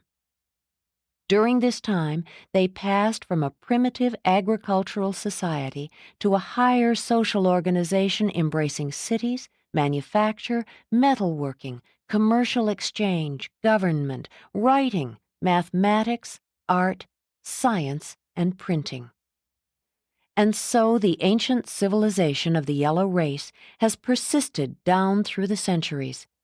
It is almost 40,000 years since the first important advances were made in Chinese culture, and though there have been many retrogressions, the civilization of the sons of Han comes the nearest of all to presenting an unbroken picture of continual progression right on down to the times of the 20th century.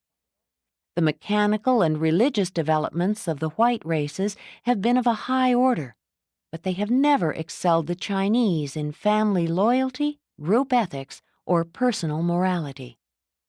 This ancient culture has contributed much to human happiness. Millions of human beings have lived and died blessed by its achievements. For centuries, this great civilization has rested upon the laurels of the past, but it is even now reawakening to envision anew the transcendent goals of mortal existence, once again to take up the unremitting struggle for never-ending progress. Presented by an Archangel of Nebadon. Paper 80.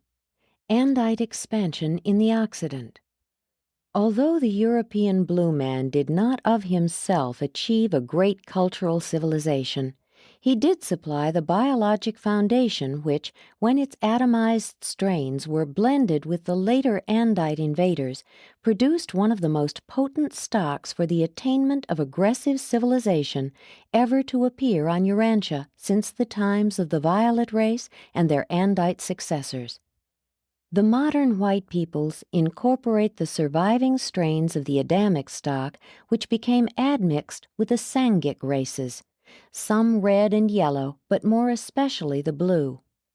There is a considerable percentage of the original Andinite stock in all the white races, and still more of the early Nodite strains. 1. The Adamites enter Europe. Before the last Andites were driven out of the Euphrates Valley, many of their brethren had entered Europe as adventurers, teachers, traders, and warriors.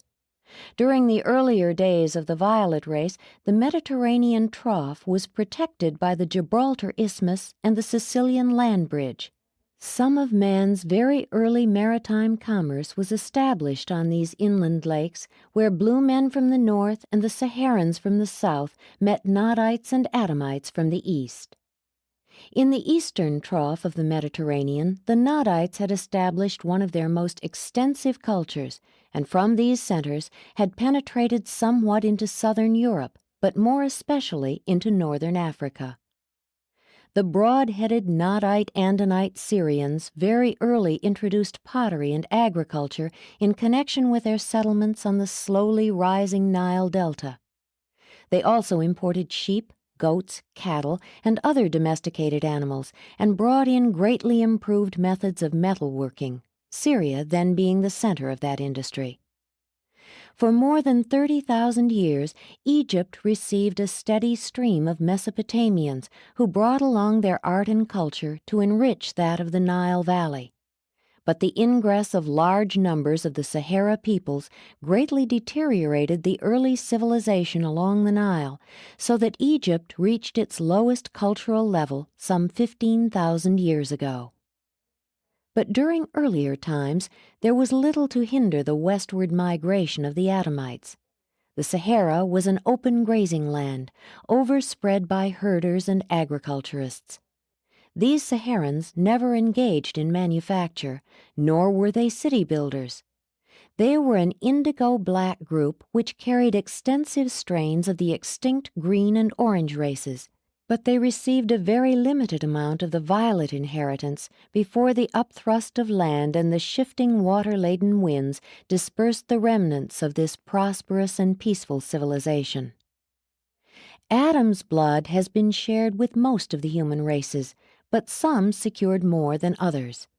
The mixed races of India and the darker peoples of Africa were not attractive to the Adamites. They would have mixed freely with the red man had he not been far removed in the Americas, and they were kindly disposed toward the yellow man, but he was likewise difficult of access in faraway Asia.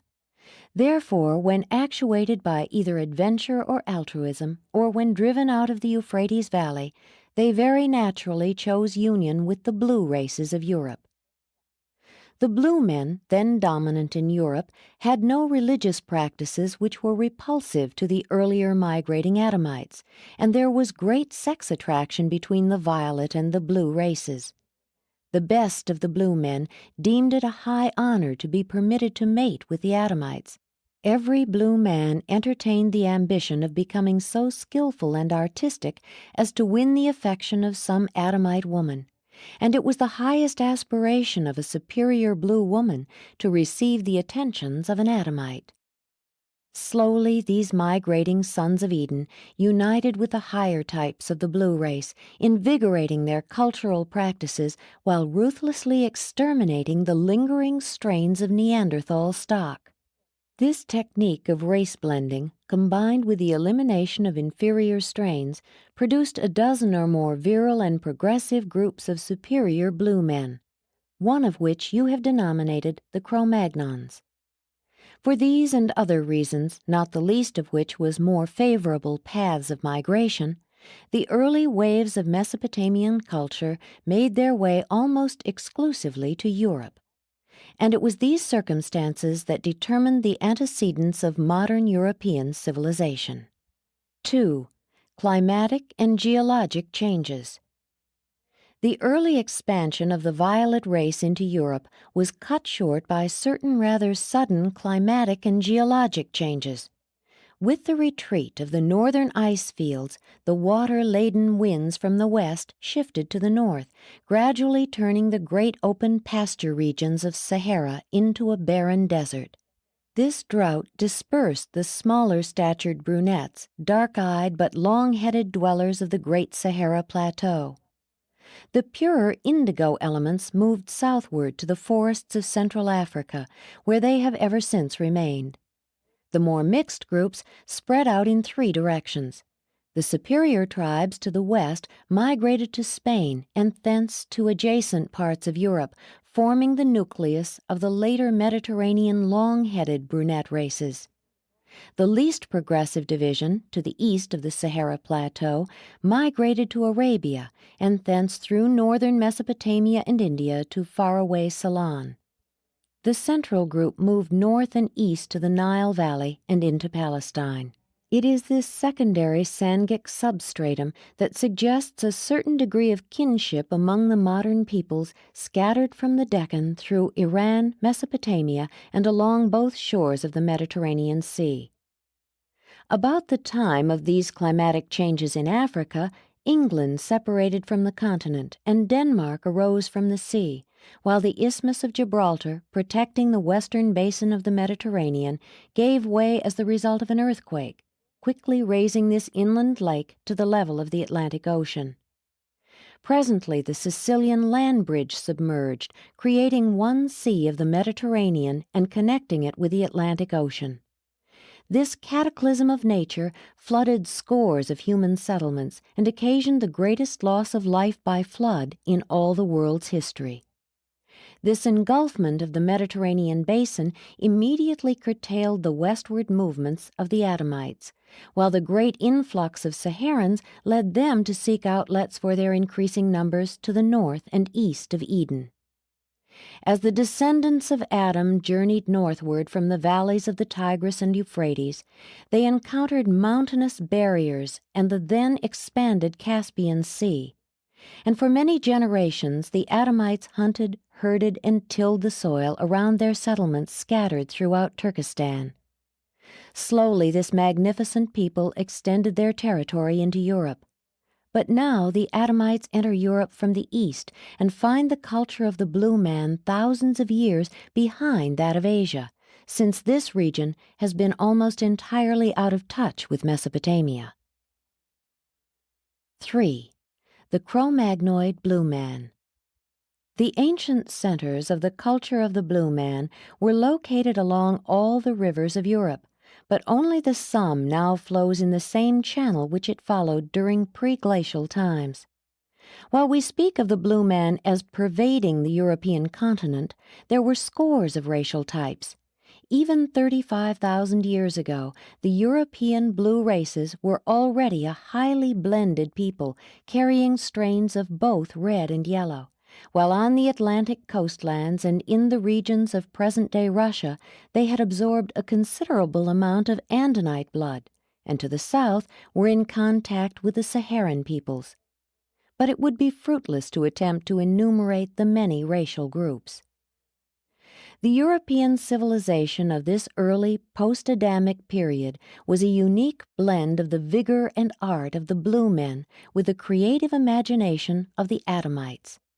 The blue men were a race of great vigor, but they greatly deteriorated the cultural and spiritual status of the Adamites.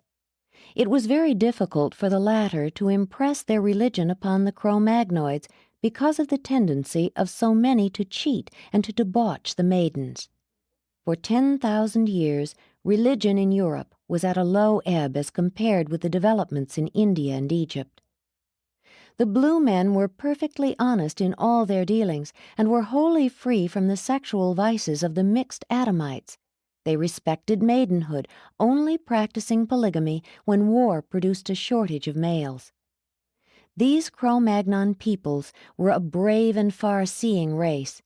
They maintained an efficient system of child culture, Both parents participated in these labors, and the services of the older children were fully utilized. Each child was carefully trained in the care of the caves, in art, and in flint making. At an early age, the women were well versed in the domestic arts and in crude agriculture, while the men were skilled hunters and courageous warriors. The blue men were hunters, fishers, and food gatherers. They were expert boat builders. They made stone axes, cut down trees, erected log huts, partly below ground and roofed with hides. And there are peoples who still build similar huts in Siberia. The southern Cro-Magnons generally lived in caves and grottos. It was not uncommon during the rigors of winter for their sentinels standing on night guard at cave entrances to freeze to death. They had courage, but above all they were artists. The Adamic mixture suddenly accelerated creative imagination. The height of the blue man's art was about 15,000 years ago, before the days when the darker-skinned races came north from Africa through Spain. About 15,000 years ago, the alpine forests were spreading extensively. The European hunters were being driven to the river valleys and to the seashores by the same climatic coercion that had turned the world's happy hunting grounds into dry and barren deserts. As the rain winds shifted to the north, the great open grazing lands of Europe became covered by forests. These great and relatively sudden climatic modifications drove the races of Europe to change from open space hunters to herders, and in some measure to fishers and tillers of the soil. These changes, while resulting in cultural advances, produced certain biologic retrogressions. During the previous hunting era, the superior tribes had intermarried with the higher types of war captives and had unvaryingly destroyed those whom they deemed inferior. But as they commenced to establish settlements and engage in agriculture and commerce, they began to save many of the mediocre captives as slaves. And it was the progeny of these slaves that subsequently so greatly deteriorated the whole Cro-Magnon type. This retrogression of culture continued until it received a fresh impetus from the east, when the final and en masse invasion of the Mesopotamians swept over Europe, quickly absorbing the Cro-Magnon type and culture and initiating the civilization of the white races. 4. The Andite invasions of Europe. While the Andites poured into Europe in a steady stream, there were 7 major invasions, the last arrivals coming on horseback in 3 great waves. Some entered Europe by way of the islands of the Aegean and up the Danube Valley, but the majority of the earlier and purer strains migrated to northwestern Europe by the northern route across the grazing lands of the Volga and the Don. Between the 3rd and 4th invasions, a horde of Andonites entered Europe from the north, having come from Siberia by way of the Russian rivers and the Baltic.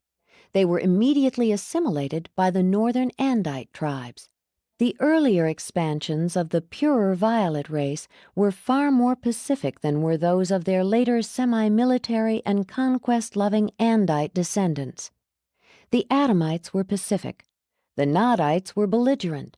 The union of these stocks, as later mingled with the Sangic races, produced the able, aggressive Andites, who made actual military conquests. But the horse was the evolutionary factor which determined the dominance of the Andites in the Occident. The horse gave the dispersing Andites the hitherto non-existent advantage of mobility, enabling the last groups of Andite cavalrymen to progress quickly around the Caspian Sea to overrun all of Europe. All previous waves of Andites had moved so slowly that they tended to disintegrate at any great distance from Mesopotamia. But these later waves moved so rapidly that they reached Europe as coherent groups, still retaining some measure of higher culture. The whole inhabited world outside of China and the Euphrates region had made very limited cultural progress for 10,000 years, when the hard-riding Andite horsemen made their appearance in the 6th and 7th millenniums before Christ. As they moved westward across the Russian plains, absorbing the best of the blue man and exterminating the worst, they became blended into one people. These were the ancestors of the so-called Nordic races, the forefathers of the Scandinavian, German, and Anglo-Saxon peoples. It was not long before the superior blue strains had been fully absorbed by the Andites throughout all northern Europe. Only in Lapland, and to a certain extent in Brittany, did the older Andinites retain even a semblance of identity. 5. The Andite conquest of northern Europe. The tribes of northern Europe were being continuously reinforced and upstepped by the steady stream of migrants from Mesopotamia through the Turkestan South Russian regions. And when the last waves of Andite cavalry swept over Europe, there were already more men with Andite inheritance in that region than were to be found in all the rest of the world. For 3,000 years the military headquarters of the northern Andites was in Denmark. From this central point there went forth the successive waves of conquest, which grew decreasingly Andite and increasingly white as the passing centuries witnessed the final blending of the Mesopotamian conquerors with the conquered peoples. While the blue man had been absorbed in the north and eventually succumbed to the white cavalry raiders who penetrated the south, the advancing tribes of the mixed white race met with stubborn and protracted resistance from the Cro-Magnons, but superior intelligence and ever-augmenting biologic reserves enabled them to wipe the older race out of existence. The decisive struggles between the white man and the blue man were fought out in the Valley of the Somme. Here the flower of the blue race bitterly contested the southward moving Andites, and for over 500 years these Cro-Magnoids successfully defended their territories before succumbing to the superior military strategy of the white invaders. Thor, the victorious commander of the armies of the north in the final battle of the Somme, became the hero of the northern white tribes, and later on was revered as a god by some of them. The strongholds of the blue man which persisted longest were in southern France, but the last great military resistance was overcome along the Somme. The later conquest progressed by commercial penetration, population pressure along the rivers, and by continued intermarriage with the superiors, coupled with the ruthless extermination of the inferiors. When the tribal council of the Andite elders had adjudged an inferior captive to be unfit, he was, by elaborate ceremony, committed to the shaman priests, who escorted him to the river and administered the rites of initiation to the happy hunting grounds, lethal submergence. In this way the white invaders of Europe exterminated all peoples encountered who were not quickly absorbed into their own ranks, and thus did the blue man come to an end, and quickly. The Cro-Magnoid blue man constituted the biologic foundation for the modern European races, but they have survived only as absorbed by the later and virile conquerors of their homelands. The blue strain contributed many sturdy traits and much physical vigor to the white races of Europe, but the humor and imagination of the blended European peoples were derived from the Andites. This Andite blue union, resulting in the northern white races, produced an immediate lapse of Andite civilization, a retardation of a transient nature. Eventually, the latent superiority of these northern barbarians manifested itself and culminated in present-day European civilization. By 5000 BC, the evolving white races were dominant throughout all of northern Europe, including northern Germany, northern France, and the British Isles. Central Europe was for some time controlled by the blue man and the round-headed Andinites. The latter were mainly situated in the Danube Valley and were never entirely displaced by the Andites. 6. The Andites along the Nile. From the times of the terminal Andite migrations, culture declined in the Euphrates Valley, and the immediate center of civilization shifted to the valley of the Nile. Egypt became the successor of Mesopotamia as the headquarters of the most advanced group on earth. The Nile Valley began to suffer from floods shortly before the Mesopotamian valleys, but fared much better. This early setback was more than compensated by the continuing stream of Andite immigrants, so that the culture of Egypt, though really derived from the Euphrates region, seemed to forge ahead. But in 5000 BC, during the flood period in Mesopotamia, there were 7 distinct groups of human beings in Egypt. All of them, save one, came from Mesopotamia. When the last exodus from the Euphrates Valley occurred, Egypt was fortunate in gaining so many of the most skillful artists and artisans. These Andite artisans found themselves quite at home in that they were thoroughly familiar with river life, its floods, irrigations, and dry seasons. They enjoyed the sheltered position of the Nile Valley. They were there much less subject to hostile raids and attacks than along the Euphrates, and they added greatly to the metalworking skill of the Egyptians. Here they worked iron ores coming from Mount Sinai instead of from the Black Sea regions. The Egyptians very early assembled their municipal deities into an elaborate national system of gods. They developed an extensive theology and had an equally extensive but burdensome priesthood. Several different leaders sought to revive the remnants of the early religious teachings of the Sethites, but these endeavors were short-lived. The Andites built the first stone structures in Egypt. The first and most exquisite of the stone pyramids was erected by Imhotep, an Andite architectural genius, while serving as prime minister. Previous buildings had been constructed of brick, and while many stone structures had been erected in different parts of the world, this was the first in Egypt. But the art of building steadily declined from the days of this great architect. This brilliant epoch of culture was cut short by internal warfare along the Nile, and the country was soon overrun, as Mesopotamia had been, by the inferior tribes from inhospitable Arabia and by the blacks from the south.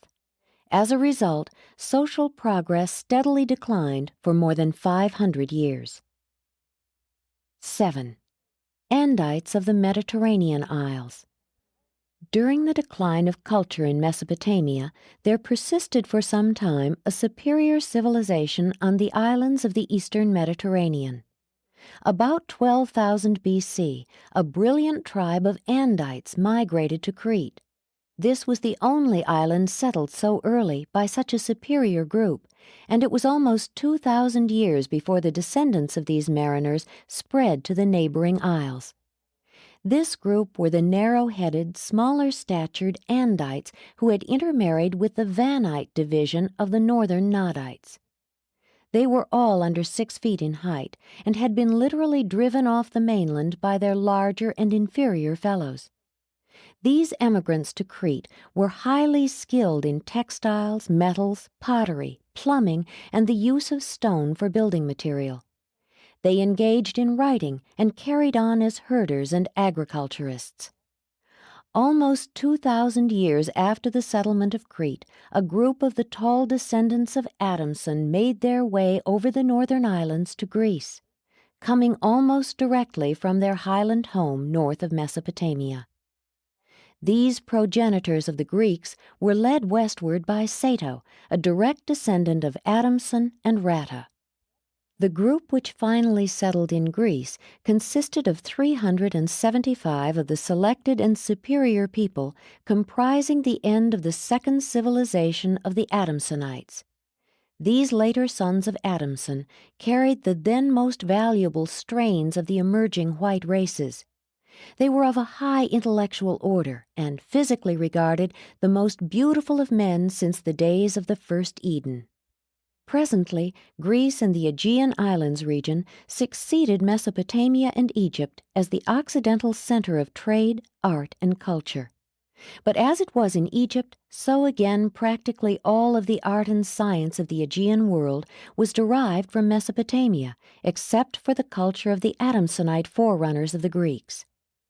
All the art and genius of these latter people is a direct legacy of the posterity of Adamson, the first son of Adam and Eve, and his extraordinary second wife, a daughter descended in an unbroken line from the pure Nodite staff of Prince Caligastia. No wonder the Greeks had mythological traditions that they were directly descended from gods and superhuman beings. The Aegean region passed through 5 distinct cultural stages, each less spiritual than the preceding, and ere long the last glorious era of art perished beneath the weight of the rapidly multiplying, mediocre descendants of the Danubian slaves who had been imported by the later generations of Greeks. It was during this age in Crete that the mother cult of the descendants of Cain attained its greatest vogue. This cult glorified Eve in the worship of the Great Mother. Images of Eve were everywhere. Thousands of public shrines were erected throughout Crete and Asia Minor, and this mother cult persisted on down to the times of Christ, becoming later incorporated in the early Christian religion under the guise of the glorification and worship of Mary, the Earth Mother of Jesus. By about 6500 B.C., there had occurred a great decline in the spiritual heritage of the Andites. The descendants of Adam were widespreadly dispersed and had been virtually swallowed up in the older and more numerous human races. And this decadence of Andite civilization, together with the disappearance of their religious standards, left the spiritually impoverished races of the world in a deplorable condition. By 5000 B.C., the 3 purest strains of Adam's descendants were in Samaria, northern Europe, and Greece. The whole of Mesopotamia was being slowly deteriorated by the stream of mixed and darker races which filtered in from Arabia. And the coming of these inferior peoples contributed further to the scattering abroad of the biologic and cultural residue of the Andites. From all over the Fertile Crescent, the more adventurous peoples poured westward to the islands. These migrants cultivated both grain and vegetables, and they brought domesticated animals with them. About 5000 B.C., a mighty host of progressive Mesopotamians moved out of the Euphrates Valley and settled upon the island of Cyprus. This civilization was wiped out about 2,000 years subsequently by the barbarian hordes from the north. Another great colony settled on the Mediterranean near the later site of Carthage, and from North Africa large numbers of Andites entered Spain and later mingled in Switzerland with their brethren who had earlier come to Italy from the Aegean islands. When Egypt followed Mesopotamia in cultural decline, many of the more able and advanced families fled to Crete, thus greatly augmenting this already advanced civilization. And when the arrival of inferior groups from Egypt later threatened the civilization of Crete, the more cultured families moved on west to Greece. The Greeks were not only great teachers and artists, they were also the world's greatest traders and colonizers. Before succumbing to the flood of inferiority which eventually engulfed their art and commerce, they succeeded in planting so many outposts of culture to the west that a great many of the advances in early Greek civilization persisted in the later peoples of southern Europe, and many of the mixed descendants of these Adamsonites became incorporated in the tribes of the adjacent mainlands. 8. The Danubian Andanites. The Andite peoples of the Euphrates Valley migrated north to Europe to mingle with the Blue Men, and west into the Mediterranean regions to mix with the remnants of the commingled Saharans and the southern Blue Men. And these 2 branches of the white race were, and now are, widely separated by the broad-headed mountain survivors of the earlier Andonite tribes which had long inhabited these central regions. These descendants of Andon were dispersed through most of the mountainous regions of Central and Southeastern Europe. They were often reinforced by arrivals from Asia Minor, which region they occupied in considerable strength. The ancient Hittites stemmed directly from the Andonite stock. Their pale skins and broad heads were typical of that race. This strain was carried in Abraham's ancestry and contributed much to the characteristic facial appearance of his later Jewish descendants, who, while having a culture and religion derived from the Andites, spoke a very different language. Their tongue was distinctly Andinite. The tribes that dwelt in houses erected on piles or log piers over the lakes of Italy, Switzerland, and southern Europe were the expanding fringes of the African, Aegean, and more especially the Danubian migrations. The Danubians were Andinites, farmers and herders who had entered Europe through the Balkan Peninsula, and were moving slowly northward by way of the Danube Valley. They made pottery and tilled the land, preferring to live in the valleys. The most northerly settlement of the Danubians was at Liège in Belgium. These tribes deteriorated rapidly as they moved away from the center and source of their culture. The best pottery is the product of the earlier settlements. The Danubians became mother worshippers as the result of the work of the missionaries from Crete. These tribes later amalgamated with groups of Andinite sailors who came by boats from the coast of Asia Minor and who were also mother worshippers. Much of Central Europe was thus early settled by these mixed types of the broad-headed white races, which practiced mother worship and the religious rite of cremating the dead, for it was the custom of the mother cultists to burn their dead in stone huts. 9. The three white races. The racial blends in Europe toward the close of the Andite migrations became generalized into the three white races as follows. 1. The Northern White Race.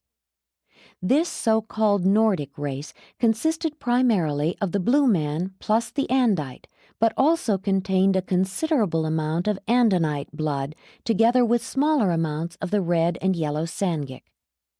The northern white race thus encompassed these four most desirable human stocks, but the largest inheritance was from the blue man. The typical early Nordic was long-headed, tall, and blond. But long ago this race became thoroughly mixed with all of the branches of the white peoples. The primitive culture of Europe which was encountered by the invading Nordics was that of the retrograding Danubians blended with the blue man. The Nordic Danish and the Danubian Andinite cultures met and mingled on the Rhine, as is witnessed by the existence of two racial groups in Germany today. The Nordics continued to trade in amber from the Baltic coast, building up a great commerce with the broadheads of the Danube Valley via the Brenner Pass. This extended contact with the Danubians led these northerners into mother worship, and for several thousands of years cremation of the dead was almost universal throughout Scandinavia.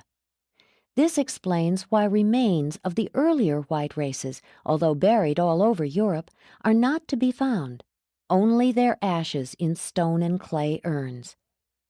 These white men also built dwellings. They never lived in caves. And again, this explains why there are so few evidences of the white man's early culture, although the preceding Cro-Magnon type is well preserved, where it has been securely sealed up in caves and grottos. As it were, one day in northern Europe there is a primitive culture of the retrogressing Danubians and the blue man, and the next that of a suddenly appearing and vastly superior white man. 2. The Central White Race. While this group includes strains of blue, yellow, and Andite, it is predominantly Andinite. These people are broad-headed, swarthy, and stocky. They are driven like a wedge between the Nordic and Mediterranean races, with the broad base resting in Asia and the apex penetrating eastern France. For almost 20,000 years, the Andinites had been pushed farther and farther to the north of Central Asia by the Andites. By 3000 BC, increasing aridity was driving these Andinites back into Turkestan. This Andinite push southward continued for over 1,000 years, and splitting around the Caspian and Black Seas, penetrated Europe by way of both the Balkans and the Ukraine. This invasion included the remaining groups of Adamson's descendants, and during the latter half of the invasion period carried with it considerable numbers of the Iranian Andites as well as many of the descendants of the Sethite priests. By 2500 BC, the westward thrust of the Andinites reached Europe, and this overrunning of all Mesopotamia, Asia Minor, and the Danube basin by the barbarians of the hills of Turkestan constituted the most serious and lasting of all cultural setbacks up to that time.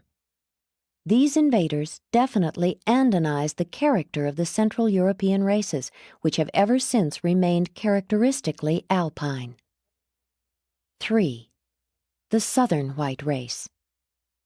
This brunette Mediterranean race consisted of a blend of the Andite and the Blue Man, with a smaller Andinite strain than in the north. This group also absorbed a considerable amount of secondary Sangic blood through the Saharans. In later times, this southern division of the white race was infused by strong Andite elements from the eastern Mediterranean. The Mediterranean coastlands did not, however, become permeated by the Andites until the times of the great nomadic invasions of 2500 BC.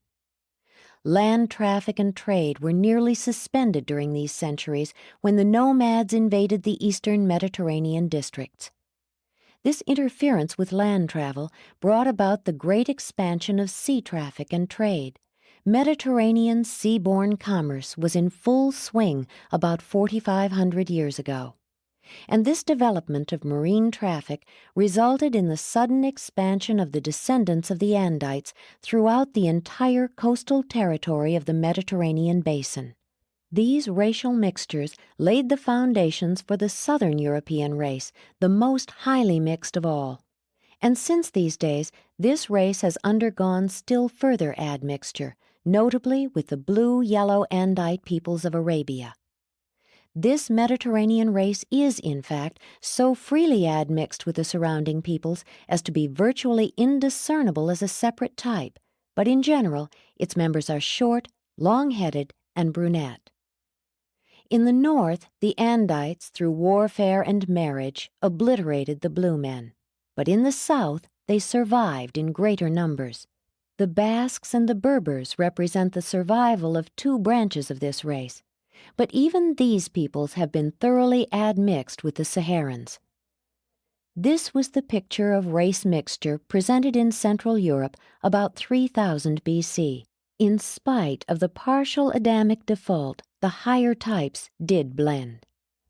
These were the times of the New Stone Age overlapping the oncoming Bronze Age. In Scandinavia, it was the Bronze Age associated with mother worship. In southern France and Spain, it was the New Stone Age associated with sun worship. This was the time of the building of the circular and roofless sun temples. The European white races were energetic builders, delighting to set up great stones as tokens to the sun, much as did their later-day descendants at Stonehenge. The vogue of sun worship indicates that this was a great period of agriculture in southern Europe. The superstitions of this comparatively recent sun-worshipping era even now persist in the folkways of Brittany. Although Christianized for over 1,500 years, these Bretons still retain charms of the New Stone Age for warding off the evil eye. They still keep thunderstones in the chimney as protection against lightning. The Bretons never mingled with the Scandinavian Nordics. They are survivors of the original Andinite inhabitants of Western Europe mixed with the Mediterranean stock. But it is a fallacy to presume to classify the white peoples as Nordic, Alpine, and Mediterranean. There has been altogether too much blending to permit such a grouping. At one time, there was a fairly well-defined division of the white race into such classes, but widespread intermingling has since occurred, and it is no longer possible to identify these distinctions with any clarity. Even in 3000 BC, the ancient social groups were no more of one race than are the present inhabitants of North America. This European culture for 5,000 years continued to grow and to some extent intermingle. but the barrier of language prevented the full reciprocation of the various Occidental nations. During the past century, this culture has been experiencing its best opportunity for blending in the cosmopolitan population of North America. And the future of that continent will be determined by the quality of the racial factors which are permitted to enter into its present and future populations, as well as by the level of the social culture which is maintained. Presented by an Archangel of Nebadon. Paper 81. Development of Modern Civilization. Regardless of the ups and downs of the miscarriage of the plans for world betterment projected in the missions of Caligastia and Adam, the basic organic evolution of the human species continued to carry the races forward in the scale of human progress and racial development. Evolution can be delayed, but it cannot be stopped. The influence of the violet race, though in numbers smaller than had been planned, produced an advance in civilization, which, since the days of Adam, has far exceeded the progress of mankind throughout its entire previous existence of almost 1,000,000 years. 1. The cradle of civilization. For about 35,000 years after the days of Adam, the cradle of civilization was in southwestern Asia, extending from the Nile Valley eastward and slightly to the north across northern Arabia, through Mesopotamia, and on into Turkestan. And climate was the decisive factor in the establishment of civilization in that area. It was the great climatic and geologic changes in northern Africa and western Asia that terminated the early migrations of the Adamites, barring them from Europe by the expanded Mediterranean and diverting the stream of migration north and east into Turkestan. By the time of the completion of these land elevations and associated climatic changes, about 15,000 B.C., civilization had settled down to a worldwide stalemate, except for the cultural ferments and biologic reserves of the Andites still confined by mountains to the east in Asia and by the expanding forests in Europe to the west. Climatic evolution is now about to accomplish what all other efforts had failed to do. That is, to compel Eurasian man to abandon hunting for the more advanced callings of herding and farming. Evolution may be slow, but it is terribly effective. Since slaves were so generally employed by the earlier agriculturalists, the farmer was formerly looked down on by both the hunter and the herder. For ages it was considered menial to till the soil. Wherefore the idea that soil toil is a curse, whereas it is the greatest of all blessings. Even in the days of Cain and Abel, the sacrifices of the pastoral life were held in greater esteem than the offerings of agriculture.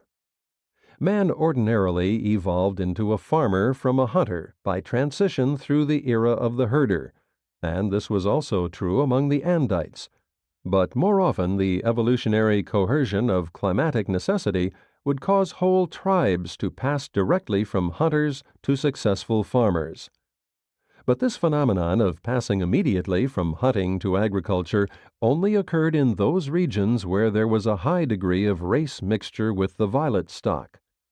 The evolutionary peoples, notably the Chinese, early learned to plant seeds and to cultivate crops through observation of the sprouting of seeds accidentally moistened or which had been put in graves as food for the departed.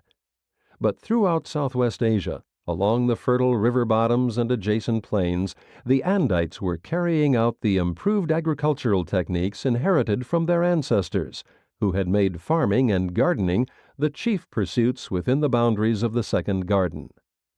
For thousands of years, the descendants of Adam had grown wheat and barley, as improved in the garden, throughout the highlands of the upper border of Mesopotamia. The descendants of Adam and Adamson here met, traded, and socially mingled. It was these enforced changes in living conditions which caused such a large proportion of the human race to become omnivorous in dietetic practice, and the combination of the wheat, rice, and vegetable diet with the flesh of the herds marked a great forward step in the health and vigor of these ancient peoples. 2. The tools of civilization. The growth of culture is predicated upon the development of the tools of civilization. And the tools which man utilized in his ascent from savagery were effective just to the extent that they released manpower for the accomplishment of higher tasks. You who now live amid latter-day scenes of budding culture and beginning progress in social affairs, who actually have some little spare time in which to think about society and civilization, must not overlook the fact that your early ancestors had little or no leisure which could be devoted to thoughtful reflection and social thinking. The first 4 great advances in human civilization were: 1. The taming of fire. 2. The domestication of animals. 3. The enslavement of captives. 4. Private property. While fire, the first great discovery, eventually unlocked the doors of the scientific world, it was of little value in this regard to primitive man. He refused to recognize natural causes as explanations for commonplace phenomena. When asked where fire came from, the simple story of Andon and the flint was soon replaced by the legend of how some Prometheus stole it from heaven. The ancients sought a supernatural explanation for all natural phenomena not within the range of their personal comprehension, and many moderns continue to do this. The depersonalization of so-called natural phenomena has required ages, and it is not yet completed. But the frank, honest, and fearless search for true causes gave birth to modern science. It turned astrology into astronomy, alchemy into chemistry, and magic into medicine. In the pre-machine age, the only way in which man could accomplish work without doing it himself was to use an animal. Domestication of animals placed in his hands living tools, the intelligent use of which prepared the way for both agriculture and transportation. And without these animals, man could not have risen from his primitive estate to the levels of subsequent civilization. Most of the animals best suited to domestication were found in Asia, especially in the central to southwest regions. This was one reason why civilization progressed faster in that locality than in other parts of the world. Many of these animals had been twice before domesticated, and in the Andite age they were retamed once again. But the dog had remained with the hunters ever since being adopted by the blue man long before. The Andites of Turkestan were the first peoples to extensively domesticate the horse, and this is another reason why their culture was for so long predominant. By 5000 B.C., the Mesopotamian, Turkestan, and Chinese farmers had begun the raising of sheep, goats, cows, camels, horses, fowls, and elephants. They employed as beasts of burden the ox, camel, horse, and yak. Man was himself at one time the beast of burden. One ruler of the blue race once had 100,000 men in his colony of burden bearers. The institutions of slavery and private ownership of land came with agriculture. Slavery raised the master's standard of living and provided more leisure for social culture. The savage is a slave to nature, but scientific civilization is slowly conferring increasing liberty on mankind. Through animals, fire, wind, water, electricity, and other undiscovered sources of energy, man has liberated and will continue to liberate himself from the necessity for unremitting toil. Regardless of the transient trouble produced by the prolific invention of machinery, the ultimate benefits to be derived from such mechanical inventions are inestimable. Civilization can never flourish, much less be established, until man has leisure to think, to plan, to imagine new and better ways of doing things. Man first simply appropriated his shelter, lived under ledges, or dwelt in caves. Next he adapted such natural materials as wood and stone to the creation of family huts. Lastly, he entered the creative stage of home building, learned to manufacture brick and other building materials. The peoples of the Turkestan highlands, were the first of the more modern races to build their homes of wood. Houses not at all unlike the early log cabins of the American pioneer settlers.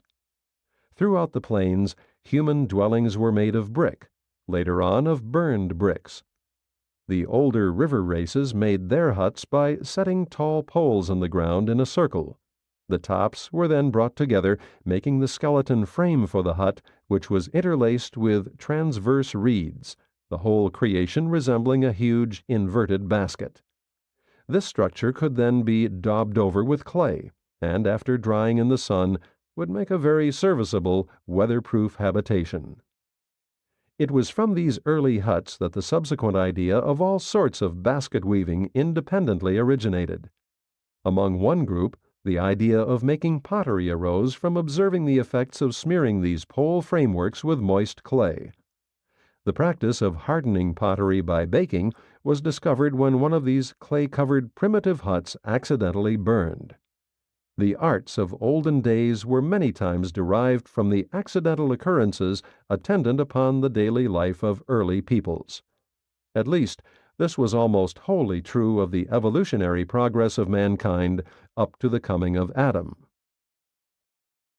While pottery had been first introduced by the staff of the prince about 1/2 million years ago, the making of clay vessels had practically ceased for over 150,000 years. Only the Gulf Coast pre-Sumerian Nadites continued to make clay vessels. The art of pottery making was revived during Adam's time. The dissemination of this art was simultaneous with the extension of the desert areas of Africa, Arabia, and Central Asia, and it spread in successive waves of improving technique from Mesopotamia out over the Eastern Hemisphere. These civilizations of the Andite age cannot always be traced by the stages of their pottery or other arts. The smooth course of human evolution was tremendously complicated by the regimes of both Dalmatia and Eden. It often occurs that the later vases and implements are inferior to the earlier products of the purer Andite peoples. 3. Cities, manufacture, and commerce. The climatic destruction of the rich, open grassland hunting and grazing grounds of Turkestan, beginning about 12,000 BC, compelled the men of those regions to resort to new forms of industry and crude manufacturing. Some turned to the cultivation of domesticated flocks. Others became agriculturalists or collectors of water-borne food. But the higher type of Andite intellects chose to engage in trade and manufacture. It even became the custom for entire tribes to dedicate themselves to the development of a single industry. From the valley of the Nile to the Hindu Kush, and from the Ganges to the Yellow River, the chief business of the superior tribes became the cultivation of the soil, with commerce as a sideline. The increase in trade and in the manufacture of raw materials into various articles of commerce was directly instrumental in producing those early and semi-peaceful communities which were so influential in spreading the culture and the arts of civilization. Before the era of extensive world trade, social communities were tribal, expanded family groups. Trade brought into fellowship different sorts of human beings, thus contributing to a more speedy cross-fertilization of culture. About 12,000 years ago, the era of the independent cities was dawning, and these primitive trading and manufacturing cities were always surrounded by zones of agriculture and cattle raising. While it is true that industry was promoted by the elevation of the standards of living, you should have no misconception regarding the refinements of early urban life. The early races were not overly neat and clean, and the average primitive community rose from 1 to 2 feet every 25 years as the result of the mere accumulation of dirt and trash. Certain of these olden cities also rose above the surrounding ground very quickly because their unbaked mud huts were short-lived, and it was the custom to build new dwellings directly on top of the ruins of the old. The widespread use of metals was a feature of this era of the early industrial and trading cities. You have already found a bronze culture in Turkestan dating before 9000 BC, and the Andites early learned to work in iron, gold, and copper as well. But conditions were very different away from the more advanced centers of civilization. There were no distinct periods, such as the Stone, Bronze, and Iron Ages. All three existed at the same time in different localities. Gold was the first metal to be sought by man. It was easy to work, and at first was used only as an ornament. Copper was next employed, but not extensively until it was admixed with tin to make the harder bronze. The discovery of mixing copper and tin to make bronze was made by one of the Adamsonites of Turkestan, whose highland copper mine happened to be located alongside a tin deposit. With the appearance of crude manufacture and beginning industry, commerce quickly became the most potent influence in the spread of cultural civilization. The opening up of the trade channels by land and by sea greatly facilitated travel and the mixing of cultures, as well as the blending of civilizations. By 5000 BC, the horse was in general use throughout civilized and semi-civilized lands. These later races not only had the domesticated horse, but also various sorts of wagons and chariots. Ages before, the wheel had been used, but now vehicles so equipped became universally employed both in commerce and war. The traveling trader and the roving explorer did more to advance historic civilization than all other influences combined. Military conquests, colonization, and missionary enterprises fostered by the later religions were also factors in the spread of culture. But these were all secondary to the trading relations, which were ever accelerated by the rapidly developing arts and sciences of industry. Infusion of the Adamic stock into the human races not only quickened the pace of civilization, but it also greatly stimulated their proclivities toward adventure and exploration, to the end that most of Eurasia and northern Africa was presently occupied by the rapidly multiplying mixed descendants of the Andites. 4. The mixed races. As contact is made with the dawn of historic times, all of Eurasia, northern Africa, and the Pacific Islands is overspread with the composite races of mankind. And these races of today have resulted from a blending and reblending of the 5 basic human stocks of Urantia.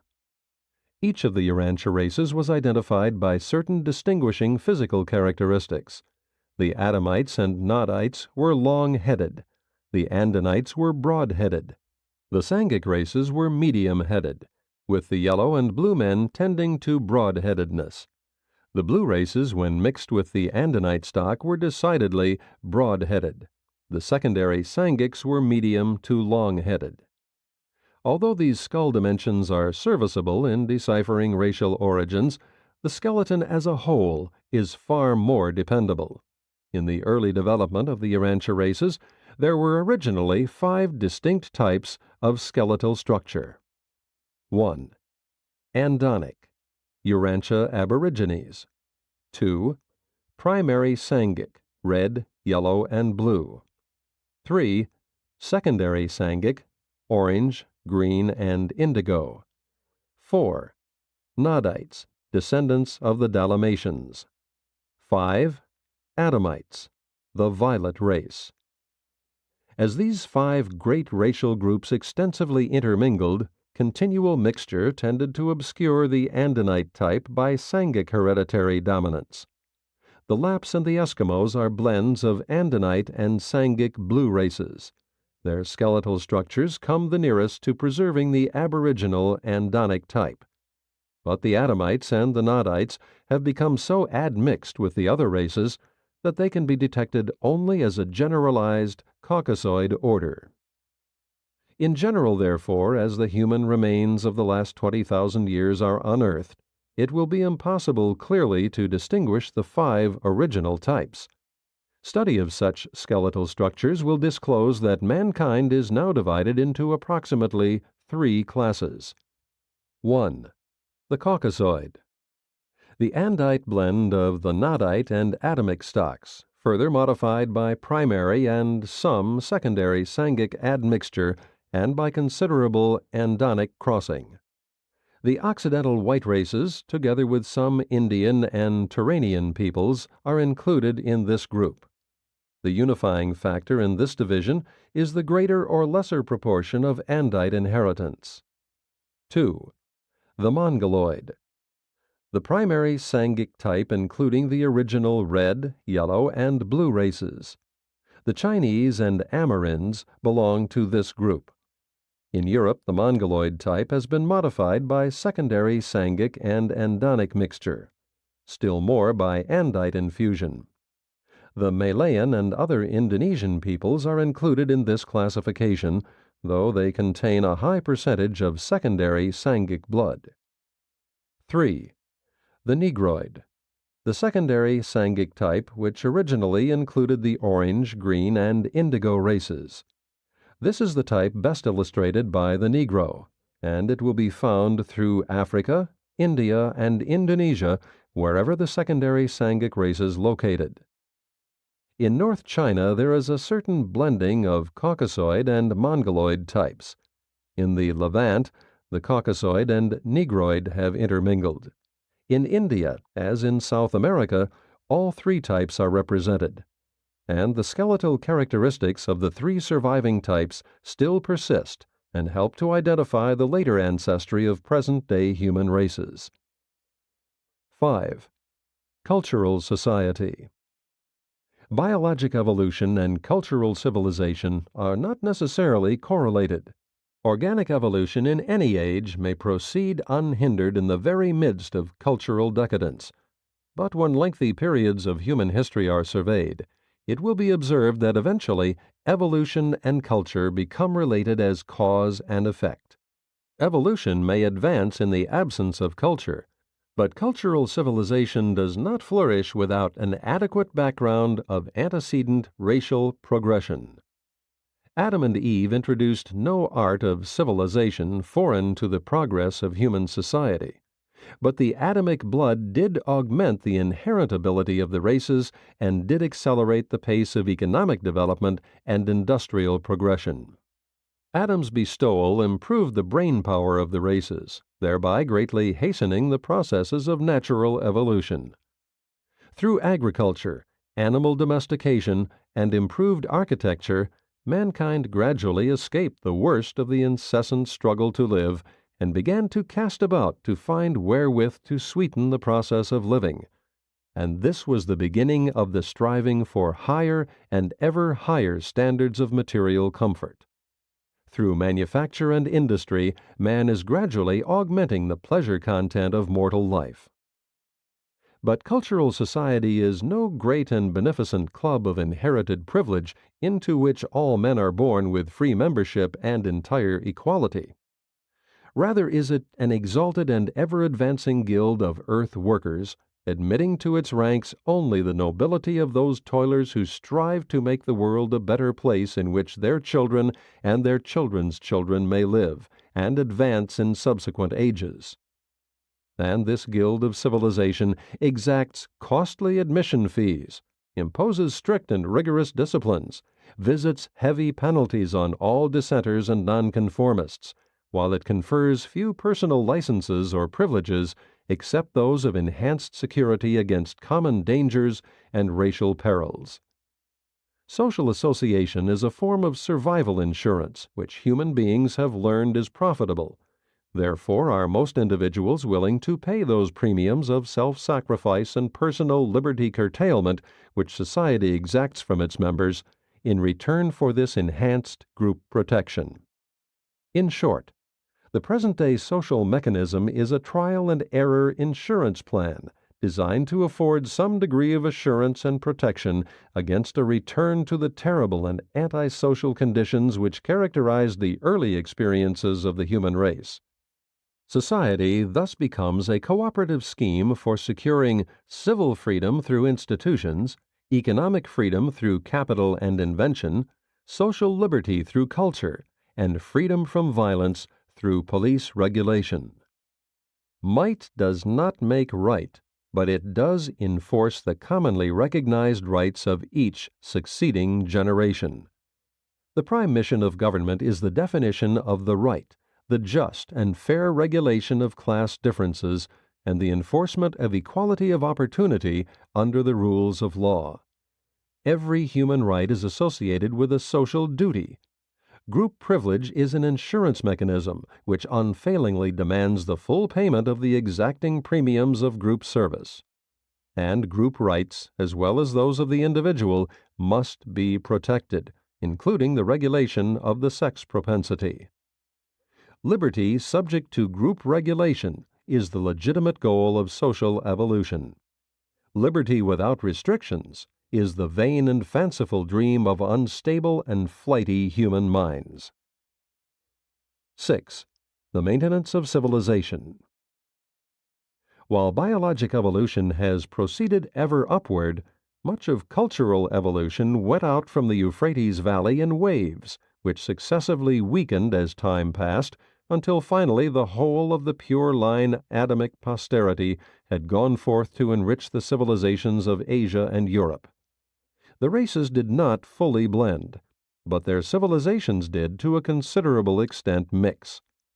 Culture did slowly spread throughout the world, and this civilization must be maintained and fostered, for there exist today no new sources of culture, no andites to invigorate and stimulate the slow progress of the evolution of civilization. The civilization which is now evolving on Urantia grew out of and is predicated on the following factors. 1. Natural circumstances. The nature and extent of a material civilization is in large measure determined by the natural resources available. Climate, weather, and numerous physical conditions are factors in the evolution of culture. At the opening of the Andite era, there were only two extensive and fertile open hunting areas in all the world. One was in North America and was overspread by the Amerinds. The other was to the north of Turkestan and was partly occupied by an Andonic yellow race. The decisive factors in the evolution of a superior culture in southwestern Asia were race and climate. The Andites were a great people, but the crucial factor in determining the course of their civilization was the increasing aridity of Iran, Turkestan, and Xinjiang, which forced them to invent and adopt new and advanced methods of wresting a livelihood from their decreasingly fertile lands. The configuration of continents and other land arrangement situations are very influential in determining peace or war. Very few Urantians have ever had such a favorable opportunity for continuous and unmolested development as has been enjoyed by the peoples of North America, protected on practically all sides by vast oceans. 2. Capital goods. Culture is never developed under conditions of poverty. Leisure is essential to the progress of civilization. Individual character of moral and spiritual value may be acquired in the absence of material wealth, but a cultural civilization is only derived from those conditions of material prosperity which foster leisure combined with ambition. During primitive times, life on Urantia was a serious and sober business, and it was to escape this incessant struggle and interminable toil that mankind constantly tended to drift toward the salubrious climate of the tropics.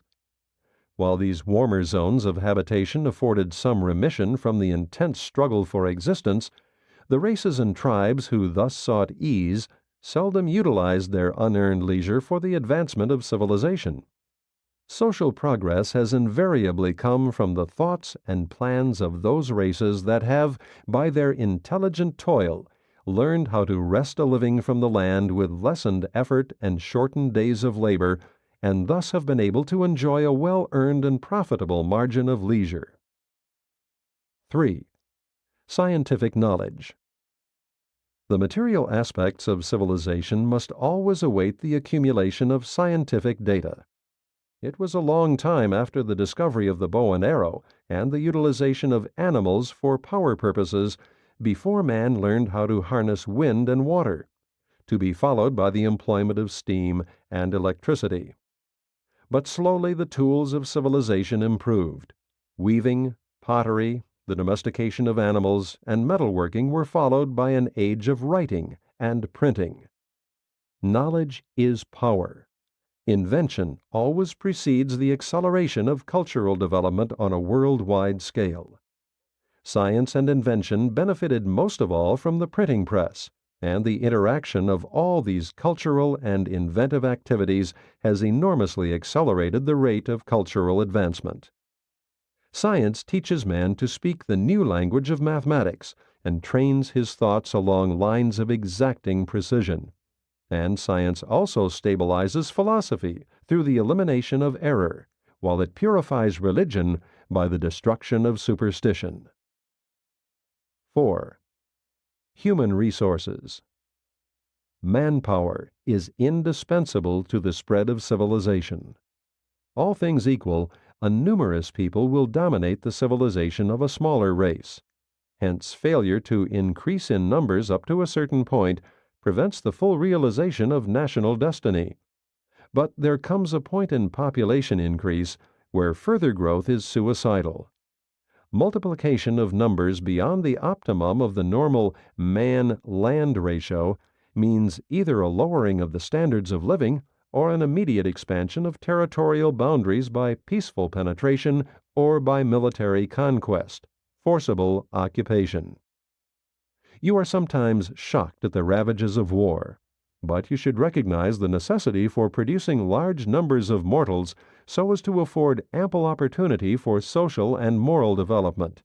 With such planetary fertility, there soon occurs the serious problem of overpopulation. Most of the inhabited worlds are small. Urantia is average, perhaps a trifle undersized. The optimum stabilization of national population enhances culture and prevents war. And it is a wise nation which knows when to cease growing. But the continent richest in natural deposits and the most advanced mechanical equipment will make little progress if the intelligence of its people is on the decline. Knowledge can be had by education, but wisdom, which is indispensable to true culture, can be secured only through experience and by men and women who are innately intelligent. Such a people are able to learn from experience. They may become truly wise. 5. Effectiveness of material resources. Much depends on the wisdom displayed in the utilization of natural resources, scientific knowledge, capital goods, and human potentials. The chief factor in early civilization was the force exerted by wise social masters. Primitive man had civilization literally thrust upon him by his superior contemporaries. Well-organized and superior minorities have largely ruled this world. Might does not make right, but might does make what is, and what has been in history. Only recently has Urantia reached that point where society is willing to debate the ethics of might and right. 6. Effectiveness of language. The spread of civilization must wait upon language. Live and growing languages ensure the expansion of civilized thinking and planning. During the early ages, important advances were made in language. Today, there is great need for further linguistic development to facilitate the expression of evolving thought.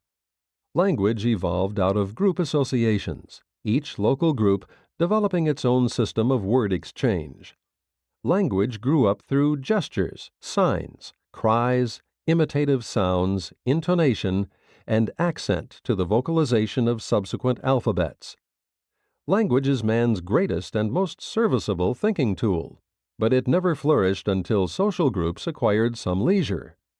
The tendency to play with language develops new words, slang. If the majority adopt the slang, then usage constitutes it language. The origin of dialects is illustrated by the indulgence in baby talk in a family group. Language differences have ever been the great barrier to the extension of peace. The conquest of dialects must precede the spread of a culture throughout a race, over a continent, or to a whole world. A universal language promotes peace, ensures culture, and augments happiness. Even when the tongues of a world are reduced to a few, the mastery of these by the leading cultural peoples mightily influences the achievement of worldwide peace and prosperity. While very little progress has been made on Urantia toward developing an international language, much has been accomplished by the establishment of international commercial exchange. And all these international relations should be fostered, whether they involve language, trade, art, science, competitive play, or religion. 7. Effectiveness of mechanical devices. The progress of civilization is directly related to the development and possession of tools, machines, and channels of distribution. Improved tools, ingenious and efficient machines, determine the survival of contending groups in the arena of advancing civilization. In the early days, the only energy applied to land cultivation was manpower. It was a long struggle to substitute oxen for men, since this threw men out of employment. Latterly, machines have begun to displace men, and every such advance is directly contributory to the progress of society because it liberates manpower for the accomplishment of more valuable tasks. Science, guided by wisdom, may become man's great social liberator. A mechanical age can prove disastrous only to a nation whose intellectual level is too low to discover those wise methods and sound techniques for successfully adjusting to the transition difficulties arising from the sudden loss of employment by large numbers consequent upon the too rapid invention of new types of labor-saving machinery. 8. Character of torch-bearers. Social inheritance enables man to stand on the shoulders of all who have preceded him, and who have contributed aught to the sum of culture and knowledge. In this work of passing on the cultural torch to the next generation, the home will ever be the basic institution. The play and social life comes next, with the school last but equally indispensable in a complex and highly organized society. Insects are born fully educated and equipped for life, indeed a very narrow and purely instinctive existence. The human baby is born without an education. Therefore man possesses the power, by controlling the educational training of the younger generation, greatly to modify the evolutionary course of civilization. The greatest 20th century influences contributing to the furtherance of civilization and the advancement of culture are the marked increase in world travel and the unparalleled improvements in methods of communication. But the improvement in education has not kept pace with the expanding social structure. Neither has the modern appreciation of ethics developed in correspondence with growth along more purely intellectual and scientific lines. And modern civilization is at a standstill in spiritual development and the safeguarding of the home institution. 9. The racial ideals. The ideals of one generation carve out the channels of destiny for immediate posterity. The quality of the social torchbearers will determine whether civilization goes forward or backward. The homes, churches, and schools of one generation predetermine the character trend of the succeeding generation. The moral and spiritual momentum of a race or a nation largely determines the cultural velocity of that civilization. Ideals elevate the source of the social stream, and no stream will rise any higher than its source, no matter what technique of pressure or directional control may be employed. The driving power of even the most material aspects of a cultural civilization is resident in the least material of society's achievements. Intelligence may control the mechanism of civilization. Wisdom may direct it. But spiritual idealism is the energy which really uplifts and advances human culture from one level of attainment to another. At first, life was a struggle for existence. Now for a standard of living. Next, it will be for quality of thinking, the coming earthly goal of human existence. 10. Coordination of specialists. Civilization has been enormously advanced by the early division of labor and by its later corollary of specialization. Civilization is now dependent on the effective coordination of specialists. As society expands, some method of drawing together the various specialists must be found. Social, artistic, technical, and industrial specialists will continue to multiply and increase in skill and dexterity. And this diversification of ability and dissimilarity of employment will eventually weaken and disintegrate human society if effective means of coordination and cooperation are not developed. But the intelligence which is capable of such inventiveness and such specialization should be wholly competent to devise adequate methods of control and adjustment for all problems resulting from the rapid growth of invention and the accelerated pace of cultural expansion. 11. Place-finding devices. The next stage of social development will be embodied in a better and more effective cooperation and coordination of ever-increasing and expanding specialization. And as labor more and more diversifies, some technique for directing individuals to suitable employment must be devised. Machinery is not the only cause for unemployment among the civilized peoples of Urantia. Economic complexity and the steady increase of industrial and professional specialism add to the problems of labor placement. It is not enough to train men for work. In a complex society, there must also be provided efficient methods of place finding. Before training citizens in the highly specialized techniques of earning a living, they should be trained in one or more methods of commonplace labor, trades, or callings which could be utilized when they were transiently unemployed in their specialized work. No civilization can survive the long time harboring of large classes of unemployed. In time, even the best of citizens will become distorted and demoralized by accepting support from the public treasury. Even private charity becomes pernicious when long extended to able-bodied citizens.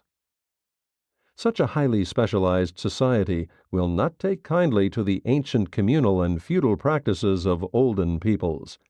True, many common services can be acceptably and profitably socialized, but highly trained and ultra-specialized human beings can best be managed by some technique of intelligent cooperation. Modernized coordination and fraternal regulation will be productive of longer-lived cooperation than will the older and more primitive methods of communism or dictatorial regulative institutions based on force. 12. The willingness to cooperate. One of the great hindrances to the progress of human society is the conflict between the interests and welfare of the larger, more socialized human groups and of the smaller, contrary-minded, asocial associations of mankind, not to mention anti-socially minded single individuals. No national civilization long endures unless its educational methods and religious ideals inspire a high type of intelligent patriotism and national devotion. Without this sort of intelligent patriotism and cultural solidarity, all nations tend to disintegrate as a result of provincial jealousies and local self-interests. The maintenance of worldwide civilization is dependent on human beings learning how to live together in peace and fraternity. Without effective coordination, industrial civilization is jeopardized by the dangers of ultra-specialization, monotony, narrowness, and the tendency to breed distrust and jealousy. 13. Effective and wise leadership. In civilization, very much depends on an enthusiastic and effective load-pulling spirit. 10 men are of little more value than one in lifting a great load unless they lift together, all at the same moment. And such teamwork, social cooperation, is dependent on leadership. The cultural civilizations of the past and the present have been based upon the intelligent cooperation of the citizenry with wise and progressive leaders, and until man evolves to higher levels, civilization will continue to be dependent on wise and vigorous leadership. High civilizations are born of the sagacious correlation of material wealth, intellectual greatness, moral worth, social cleverness, and cosmic insight. 14. Social changes. Society is not a divine institution. It is a phenomenon of progressive evolution, and advancing civilization is always delayed when its leaders are slow in making those changes in the social organization which are essential to keeping pace with the scientific developments of the age. For all that, things must not be despised just because they are old. Neither should an idea be unconditionally embraced just because it is novel and new. Man should be unafraid to experiment with the mechanisms of society, but always should these adventures in cultural adjustment be controlled by those who are fully conversant with the history of social evolution, and always should these innovators be counseled by the wisdom of those who have had practical experience in the domains of contemplated social or economic experiment. No great social or economic change should be attempted suddenly. Time is essential to all types of human adjustment, physical, social, or economic. Only moral and spiritual adjustments can be made on the spur of the moment, and even these require the passing of time for the full outworking of their material and social repercussions. The ideals of the race are the chief support and assurance during the critical times when civilization is in transit from one level to another. 15. The prevention of transitional breakdown. Society is the offspring of age upon age of trial and error. It is what survived the selective adjustments and readjustments in the successive stages of mankind's age-long rise from animal to human levels of planetary status. The great danger to any civilization, at any one moment, is the threat of breakdown during the time of transition from the established methods of the past to those new and better but untried procedures of the future. Leadership is vital to progress. Wisdom, insight, and foresight are indispensable to the endurance of nations. Civilization is never really jeopardized until able leadership begins to vanish, and the quantity of such wise leadership has never exceeded 1% of the population.